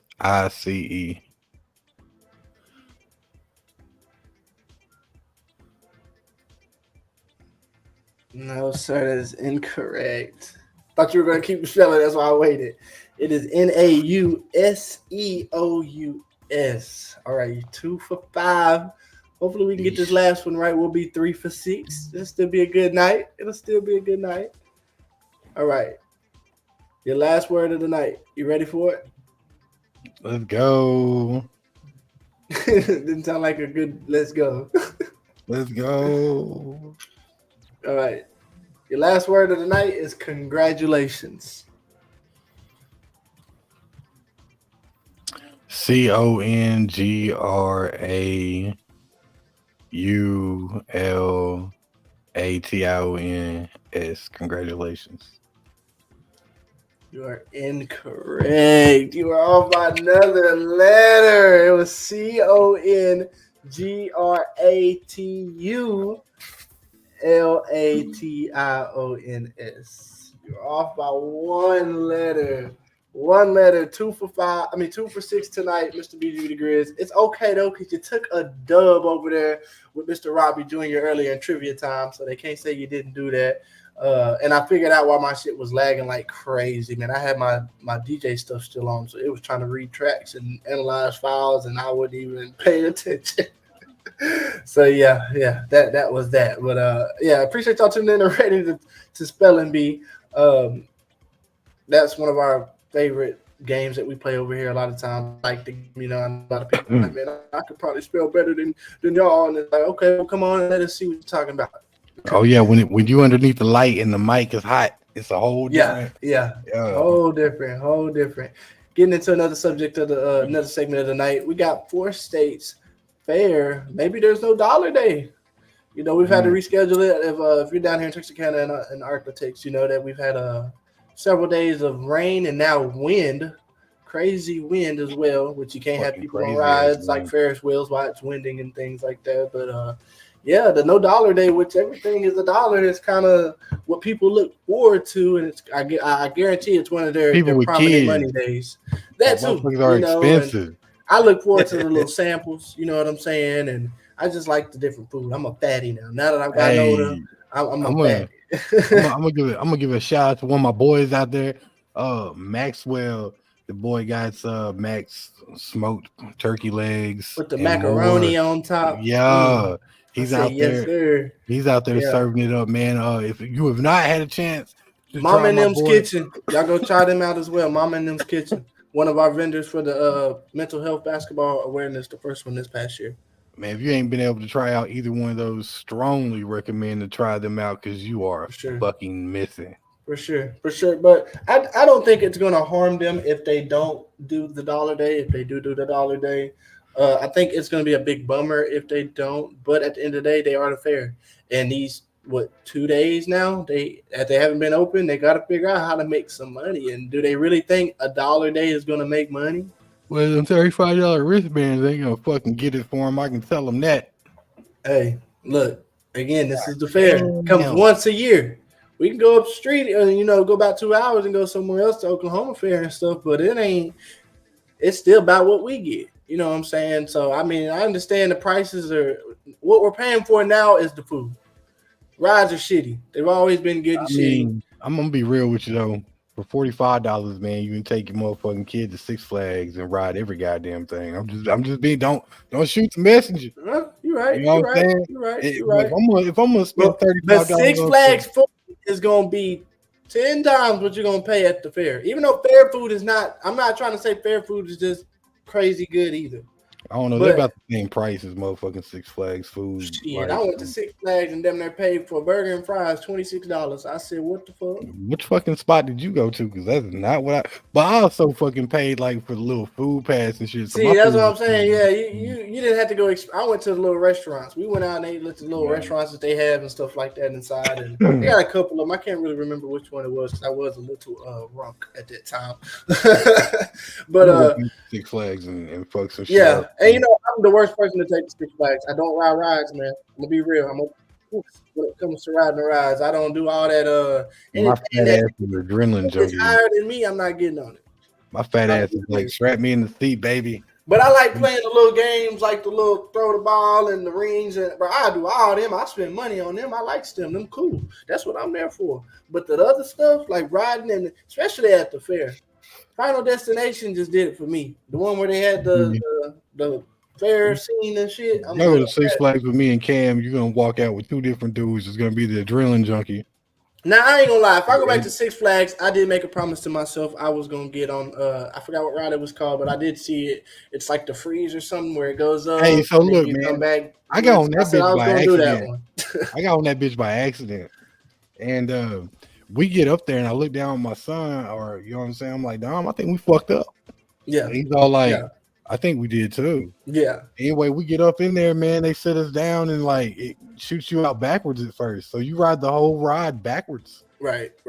And like the final fucking part of the ride is you're looking about 300 feet straight fucking down. Yeah. Like, and you're there for like a good 5-10 seconds, and you're just all like, they hold you in that motherfucker. You just dangling. And then like, so you don't went through all this bitch backwards, didn't see none of these turns, and now you're you're looking at the and fuck that, dude. It's how the little girl sent us off. She's all like 1, 2.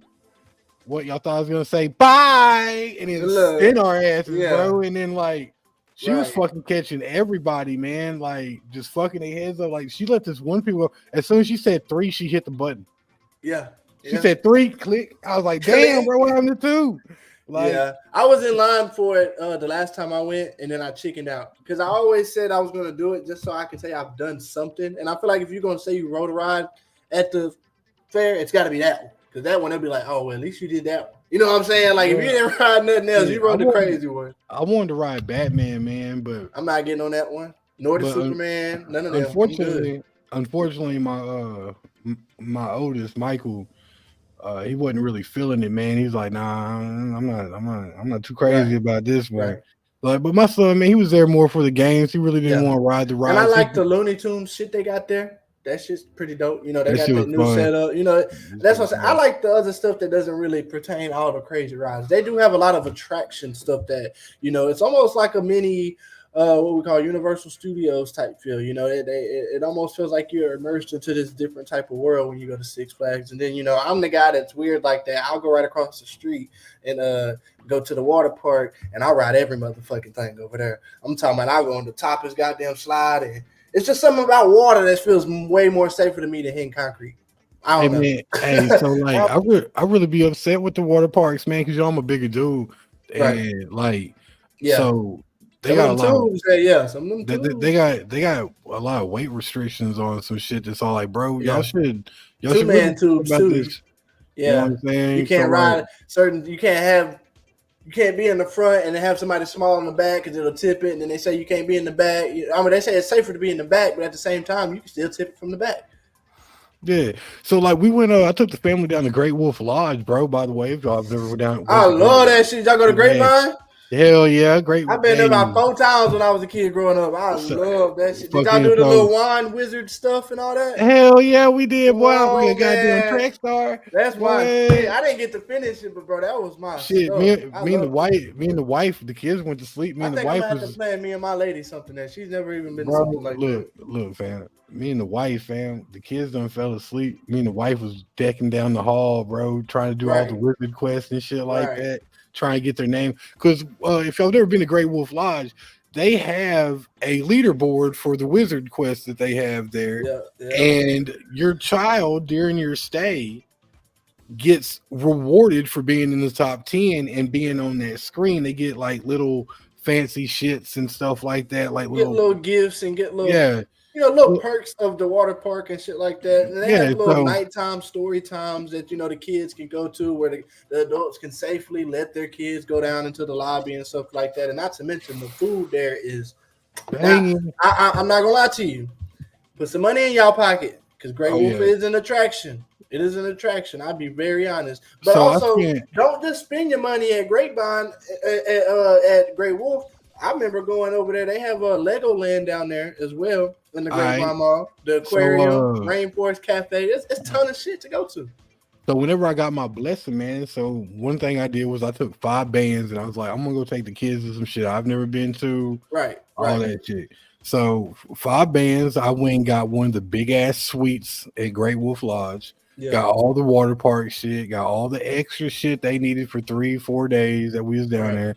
Took them to Six Flags, Went to Legoland. They also have an aquarium down there right beside Legoland. Right beside it. So, And it's a I good mean, aquarium. To be in a mall, I was like, damn, like they got sharks and shit, and yeah. like It's way better than that Shreveport aquarium they call it. which is fucked up because Shreveport got a lot more fucking room than they got. And like, anyway, man. So we took the kids to all this shit, man, and my kids loved it. You know what I'm saying? Legoland is definitely an experience. It's an experience for kids and adults. You know, I kind of felt bad because my son Michael, man, I was really trying to spend a lot of time with him. Right, but he just wanted to be in the wave pool, and he was just all like, "Dad, I don't want to." You know, I like that tornado ride, that one that goes outside the hotel. Yeah, that's so dope. I talked him into riding that one. Yeah, and that was it's scary. It's scary. Yeah, the drop into the cone is the scary part. But it's a 4-man raft. You see what I'm saying? Oh yeah. So you get more confident when you have your people with you for sure. Yeah. So we went on there as a family and everything like that, and you know that kind of scared him a little bit of it. You know, like I said, he's not like me, man. He's not an adrenaline seeker and stuff like that. He don't want anything. So. You know, I'm talking to him, man, and I'm all like, hey, we want you to know we're trying to spend time with you. He's like, hey, Dad, I'm just cooling in the wave pool. Y'all can do whatever y'all want to go do. And I was all like, son, that's kind of mature of you, but I'm going to be right here. He's like, nah, Dad, go in the lazy river and spend time with Alicia. You know what I'm saying? And my son's really mature for his age, man. I love him to death. And, man, I was just he stays in Clarksville, Arkansas, so I don't get to see him a lot. When I do get to see him a lot, I'm always trying to go out and do things with him that he's going to always remember that me and him got to go do as a father and son, because I didn't get a lot of memories like that with my dad, you know what I mean? And it's important for a young man to have certain memories, you know, with their dad. Like last summer, I wanted to take him to Jacksonville, do some deep sea fishing, but at the time, you know, we lost as Razorbacks. We lost some people due to riptides. And my son reading about riptides, it scared him from going. And then when I came back, his regret was he didn't go. Right. And I told him, now I'm going to take him. I promised him. I was like, man, I'm going to take you. You are going to go one day. We'll go do the same stuff that we did down there, man. You're going to get the same experience. You're not going to miss anything. I said, I got videos for you, but videos aren't the same thing as the experience. Right. I said, but it's one of those life lessons that you just have to learn, son. You allowed your anxiety and you allowed a lot of negative stuff that was going on in the world hinder you and scare you from going and do something that you shouldn't have been scared to go do. And you wanted people that wanted you around and experience that with you. It's not like you was just going to be there by yourself. So, and he took that with some stride, man, because you know, a couple of weeks later he called me. He's like, hey, Dad, just want to let you know my grades are back up. And his mom just sent me a picture the other day. He made the all-A honor roll. He got his grades all the way back up. He got him a little girlfriend. He's running his own little YouTube gaming channel. So, you know, I ain't mean to go on a rant about my son, but shout out, Michael. I love you, son. I'm very proud of everything you're doing. I can't wait for the summer. We've already planned a little trip. We're going to go do some mini golfing and some other stuff up there in Branson. Okay. Yes, sir. Well, that sounds like a good thing that y'all getting back in the groove and I love to hear that. All right, so getting into our next segment of the night, I'm gonna let BGB take this one over. It says flooding in the Arklatics. All right, man. So like Cam said earlier, we've had a lot of crazy weather, extreme winds, a lot of rain. Places like Shreveport, seeing a lot more water than usual, flooding in the area. I came back from Shreveport today. A lot of the rivers are up high, so if y'all are on them back roads, living in the swampy areas and stuff like that, or if you live towards Big Cypress, my uncle posted some pictures of their residence down there earlier, and he has water all the way in his backyard where he had to he has a boathouse and everything too, so he had to go out there and raise the boats a little bit higher to keep them from floating. So it's the weather's really taking a toll on the place. If you're a fisherman, like your boy right here, man, hate to tell y'all, due to the weather conditions, it's going to be a couple of days before the fishing conditions are back in play. So the water is high. The water's high, the wind's crazy, the lake stirred up. So if you're out there fishing, or if you're taking a chance of going fishing with all that white capping we got on the lakes, probably not going to do that well, just because, man, shit stirred up right now. You need to give it a couple of days. Right. No, definitely. Yeah, I had no idea that there was some flooding going on in the area, but y'all let me know if y'all have experienced any flooding going around in your area. Let us know what it has done to affect you, because I know that the weather has been very crazy. It felt like it was getting nice, but I think we are getting closer to tornado season, if I'm not mistaken. Oh yeah, the tornadoes are in the air. Yeah. So they are definitely in the vibes. Make sure you have your safety kits. Make sure you got your go-to place that you're gonna go to and wrap up, whether it be the bathroom, that hallway. Make sure you put that mattress on top of you. You know how you did back when you was and make sure you write with Jesus. Right. Make sure you write with Jesus. Man. Because if you're not, you're gonna have to get right. Like that girl said on Twitter, you never seen it miss that house and miss that house and miss that one gonna dress for you. So for sure, you know what I'm saying? Sure. We'll get into our last subject, or I always say subject, our last segment of the night. O.J. Simpson has passed away in his 70s. I don't want to say the exact age because I don't know. I know 76. Yeah, 76. And I think he passed away yesterday, or he passed, was it early this morning? I think they said it was like early in the morning on like this Thursday. And the internet is undefeated again because he died to cancer. So it was something that he already. I didn't know he had cancer. I didn't know he had cancer either.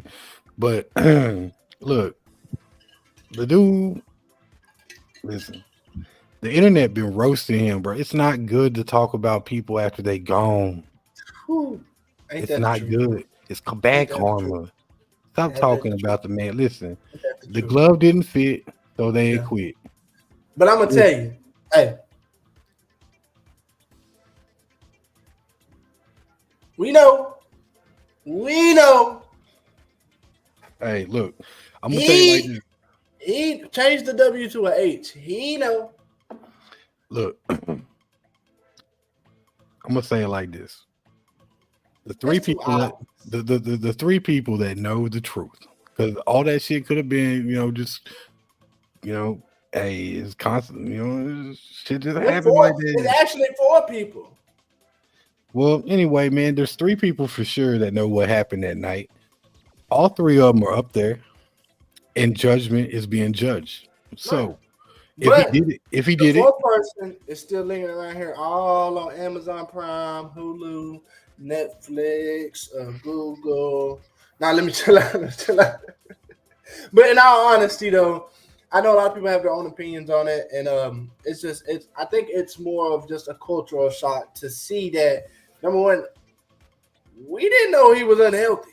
There was no signs of, like, how you normally start to see things about a celebrity getting health, maybe being diagnosed with something. O.J. Simpson, though, has always been one of them guys, has been quiet.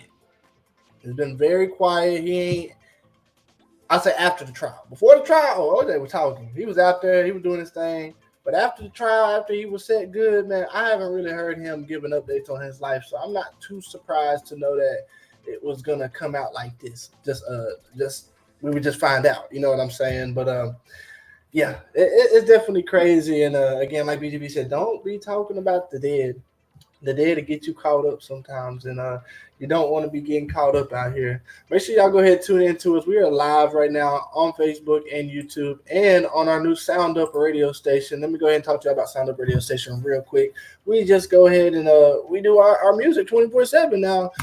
Like I say, right now we're on here, so you're probably like, who's running the music, man? Well, that's the beauty of radio. We have music that runs auto rotation from 8 to 5. We have clean music, and then from about 6 to midnight, we run Mr. BGB, and we let him run his rotations of things, and y'all get a bit more dirty flavor in there. But y'all make sure y'all go tap in. The link is on all my social medias, all in BGB social medias. You can also go to the Sound Up radio station page on Facebook. There's over 1,000 followers and likes already on that page, so make sure you go tap in on there to keep up to date when we have live DJs, keep up to date when we have shows. Like yesterday, we had a show last night from 6 to 8. Put some smoke on it with Mr. BGB Grizz. Kind of explain how that goes for him real quick. All right, man. So from 6 to 8, You get the uncensored, unfiltered. We don't give a damn, but we gonna put some smoke on it, man. Normally just a little smoking session with me where I'll be talking about some random shit going on in the day. Or like this past Wednesday, man, I had a question today. What's the funniest thing you ever had to laugh at? We had a couple great viewers, man, on Instagram and Facebook chime in. I went live with their stories so other people can get a laugh at it, man. I also play a lot more raunchier underground music. By the way, local artists in the Architects, tap in with your boy because I love music and you got good smoking music. I want smoke to it. You feel me? But I want to make sure that you getting the benefits of being on my radio station. So only send me the MP3s or the songs that you already have attached to your BMI, your ASCAP, your song trust, and everything like that, so you can actually get the credit for the streams while we play. Because not all the time, I may not be on there actually talking. I may just be pushing a couple of the artists, man, talking to the artists. I may have a couple of people jump into the studio, drop by, do an interview or something like that.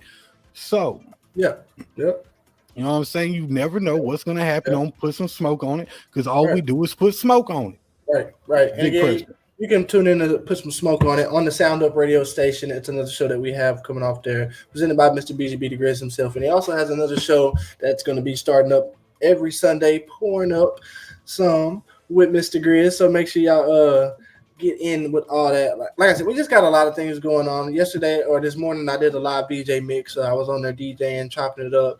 I do appreciate I see about 5 or 6 people every time I go on there. So I do appreciate who is on there. Again, we are growing the radio station. So just come tap in with us. This is a radio station. So this is not something that is pre-recorded. You can't go skip songs or anything like that. It's literally you tune in, press play, and what's ever playing live is what's on there. The music quality is phenomenal. So make sure you definitely go tap in. You can listen to it in your car, listen to it on your TV. If you want to get the app Live 365, we're on there as a new station, so we appreciate them spotlighting us as well. Cannot thank them enough. Sound Up Radio is just one of those things where I've been trying to get out something where I can have something consistently going, whether it's interviews, whether it's music. I just wanted something to where if you wanted to know what we have new going on or anything that's just our vibe in general, go ahead, go to Sound Up radio station. You can get all that. And I mean, it's literally a radio station. Like, it's not just music. You can hear announcements. You can hear little drops from us. You can definitely hear different promotional things. And very soon I will start putting like mini podcasts. We'll actually start bringing people on and just having like talk shows on the radio. So make sure, again, like I said, they're not pre-recorded. If you want to come tap in live. But we do go ahead on the Sound Up radio station on Facebook. We post when we're doing things, and we try to get that out every time we have a DJ such as BGB. Now, when we say DJs, we do not mean like actual. These are radio personality DJs. They come in. Do not. I repeat, do not. You can look at them as like Charlemagne the God or something like that. They're those type of DJs. They're radio. Do not hit me up talking about, hey Grizz, man, I've been waiting for you to become a DJ, bro. Like, right. Yeah, I'm gonna send you straight to DJ Cam West every single time. I am for clarification, I am a music producer and an artist and a beat maker. Nothing more, nothing less. My boy, radio personality. And a radio personality. My boy over here, and graphic designer and apparel maker. But my boy over here is the fucking DJ. Y'all need a DJ. Y'all holler at my boy. My boy. Now, if you want me to come perform for you, you can holler at him because I'm gonna bring him anyway, and then he'll just tell me to come with him. So, you get 2 for 1 that way. But man, y'all definitely tap in with us. Before we get into these final thoughts, we do got some quick little shout outs. Shout out FPGM Tess. His birthday was this past Sunday. We did the artist showcase number 3. I don't know what age he turned. That's crazy, but I know he's up there in age now. Now look at it. You better hope he don't see it. He'll be like, boy, you better tell that boy don't ever say I'm 35. No, I said he's 45. And we got also the Soul Session. Shout out Mr. DA. He had me do the flyer on that as well. April 27th on the Boulevard, man. They've been doing them Soul Sessions going crazy down here in our area of Texarkana. So definitely shout out to them. Showing some love for them. Get into our final thoughts. I got a couple of shout outs there, Cam, man. Oh, yeah, go ahead. Hey, so check this out. Like, this is the youth spotlight, right? So if you got kids wanting to play football, I got 2 organizations I can go ahead and sing out to right now. One's going to be We Are Washington.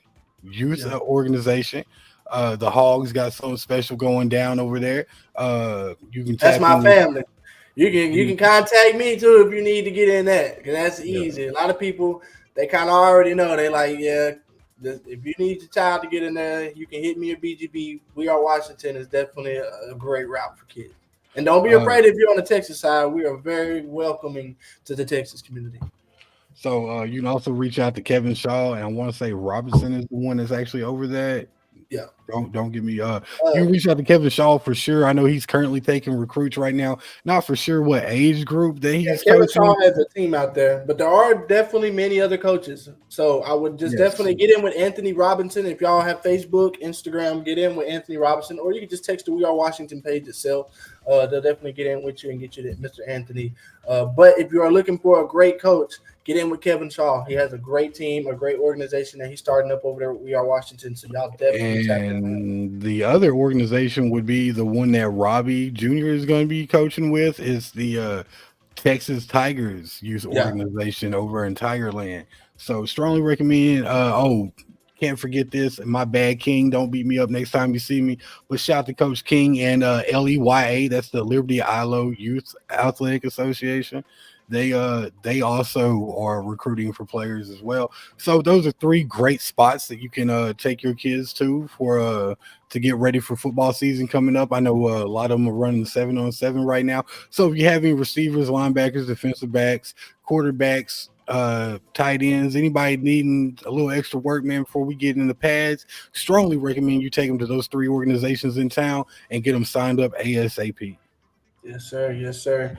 Getting into our final thoughts of the night, and we've been talking about a lot. Otani, interpreter, please guilty. We also had John Calipari hits to Arkansas. I know my Arkansas fans are ready for that. Let's see how it works. We got the summer to get them ready. Teacher gets fired for being a rapper. That was a crazy little talk. New Netflix series, Unlocked, Arkansas Jail, Little Rock. You know what I'm saying? I love the series. So if you have Netflix, go tap into that. We also had our special guest, Mr. Robbie Jr., coming in tonight, Mr. Texas County Outlaws coach. And y'all check that out, man. He came in and dropped some knowledge on the youth football organization in itself, and just some knowledge on him. You know, he played trivia time with us where BGB went ahead and snagged the win from him. So I know he felt pretty good on that, because in our Ready to Spell It, BGB didn't do so good. He went 2 for 6 tonight, but it's all good. Like I said, trivia time. He showed some strength in there. We also talked about Fort State Fair. Maybe not doing that dollar day. Doesn't seem too promising right now, but we'll see in the next few days. We got the flooding in Arctotex. That was a crazy story that BGB let us know. Y'all go tap in on that. Let us know your stories as well. And then we talked about Mr. O.G. Simpson passing away. That was something that was – I'm curious to see what everybody thinks, because I see a lot of people clowning. I see a lot of people taking it serious, but I'm curious to see what everybody thinks. Final thoughts. All I can say for my final thoughts is, man, everybody keep doing what you're doing. I love to see everybody getting ready for the summer, all the events and all the things that we have going right now, especially with the youth and the sports in that department. Keep doing what you're doing. Don't let anybody mislead you. You know what I'm saying? BGB, what you thinking tonight? Hey man, I'm thinking that every day that we wake up, we should try to be a better person than what we was yesterday. And I know a lot of y'all gonna be like, damn, bro, Grizz be trying to get spiritual and stuff like that. Guys, it's not that I'm trying to get spiritual with you. It's that every single day, man, I see that we've reached a gap between being spiritual and doing what impresses others. And to be honest with you guys, you should never conform to the world. The world should always conform to you. That's not exactly how it's wrote in the book, but what I mean by that is you should never stop being who you are to impress anybody around you. Right. Nobody, regardless how much money they have, what creed they are, what race they say they belong to, right. Nobody is better than anybody. And I say that again, nobody is better than anybody. It doesn't matter how much money's in your bank account. One wrong decision can make you just as broke as a homeless man you just laughed at 5 minutes ago. So with that being said, you should act like at any given second you can be in a homeless man's position and never frown upon anybody in a worse position than you are, and be grateful. And I challenge each and every single one of y'all to do what I did today. I took 5 minutes and I thought about everything I didn't have 2 years ago and everything that I have right now, and why I feel like I need more when I should be perfectly grateful with what God has blessed me with, what I have right now. Yep. Again, appreciate everybody that's tuned in, either now or later. Tune in, ready to talk. This is one of our longest since we did episode 1. So appreciate y'all if y'all tuned in to the whole 2 hours. You know what I'm saying? So, hey, we've been in here talking. We've been in here vibing. I like when we have these long conversations tonight. Let us know what you're thinking. Again, Sound Up Radio Station is live, so make sure y'all go tune in to that. We also got music always playing on there. Again, we in here. May 5th, Cinco de Mayo party at the Wild Hair. You can catch your boy BGB the Grizz live in there. We got some great. Now I'm just tell y'all this right here. If you want to hear some live music, this is the perfect time to come to this show / party. This one is gonna have some great live music. We got guitarists, we got a band, we got a whole bunch of different things, and they're not just soul bands. We got rock bands. So come tap in, come see Cinco de Mayo party downtown at the Wild Hair. Is gonna be crazy. April 26th, we in Fayetteville on the rooftop at Nomads West End. We got Ready to Talk podcast in there. You know, you're gonna be doing this thing. BGB once again hosting. Yeah, there. BGB Girls, it will be live. Okay. Now, as you can see from our last show, we had a hookup out there in Austin, South by Southwest, and I'm very grateful for the people who came out from South by. We had 2 people come from South by Southwest out to my artist showcase, and I very much appreciate you coming and seeing how we do things, because I was plastered all over that, and it really gave the vibe that it was me setting it up and all that, which my people know that's not how we run things, but I do appreciate everybody that's been on board and still on board for these next shows. Like I said, we're filling shows up. We're getting ready to hit a little mini tour, y'all. So y'all need to stay tuned, and it's going to get pretty crazy. You know, let us know where you want us to be. Let us know what states. Let us know who's popping. Let us know who's not popping. Let us know what local music scene really needs to be heard. Those are the states we're coming to, because we want to showcase everybody. So, yeah, we're on this showcase train, and whether people like it or not, you're going to have to get with it. It's something that's going to be happening, and very soon we'll have some very big headliners headlining these showcases, to where you'll definitely want to be performing and opening up for these guys. So stay tuned for the ride. BGB, any last thoughts before we get up out of here? Yeah, man, if y'all ain't went and seen that boy BGB the Grizz live in concert and watch him bar for bar one of his songs, you ain't seen shit yet. That boy be barring for bar in every damn thing. I ain't mean to toot my own horn, man. But we do got some great artists, man, that come out, man. I'm really glad to be a part of that. A lot of people don't even know I'm an artist until I get on stage. Right. Then like just the love I get when I get off stage, like, bro, I didn't know you could fucking spit like that. And I really wasn't expecting that shit, because you look like a 2005 throwback. Yeah. Well, and I appreciate you also running the Ready to Talk podcast. I had one of the performers say, "Man, I felt like a star." You know, you had the radio show right after, and it made me feel like, you know, he said it made him feel like he was at a basketball game. He was like, "Man, it feels like I just got done winning the championship. Now I got to go do a press conference." I was like, "Man, that's what I'm trying to give the vibe for." You know, I'm trying to give it like you just won the fucking Super Bowl on stage. Now let me know how you feel about it, you know, and then also get your content out there, get people to know who you are. But again, let us know what y'all think and what we should talk about in our future episodes. This is Ready to Talk podcast with your boy BGB the Grizz and DJ Cam West, and we are out for the night.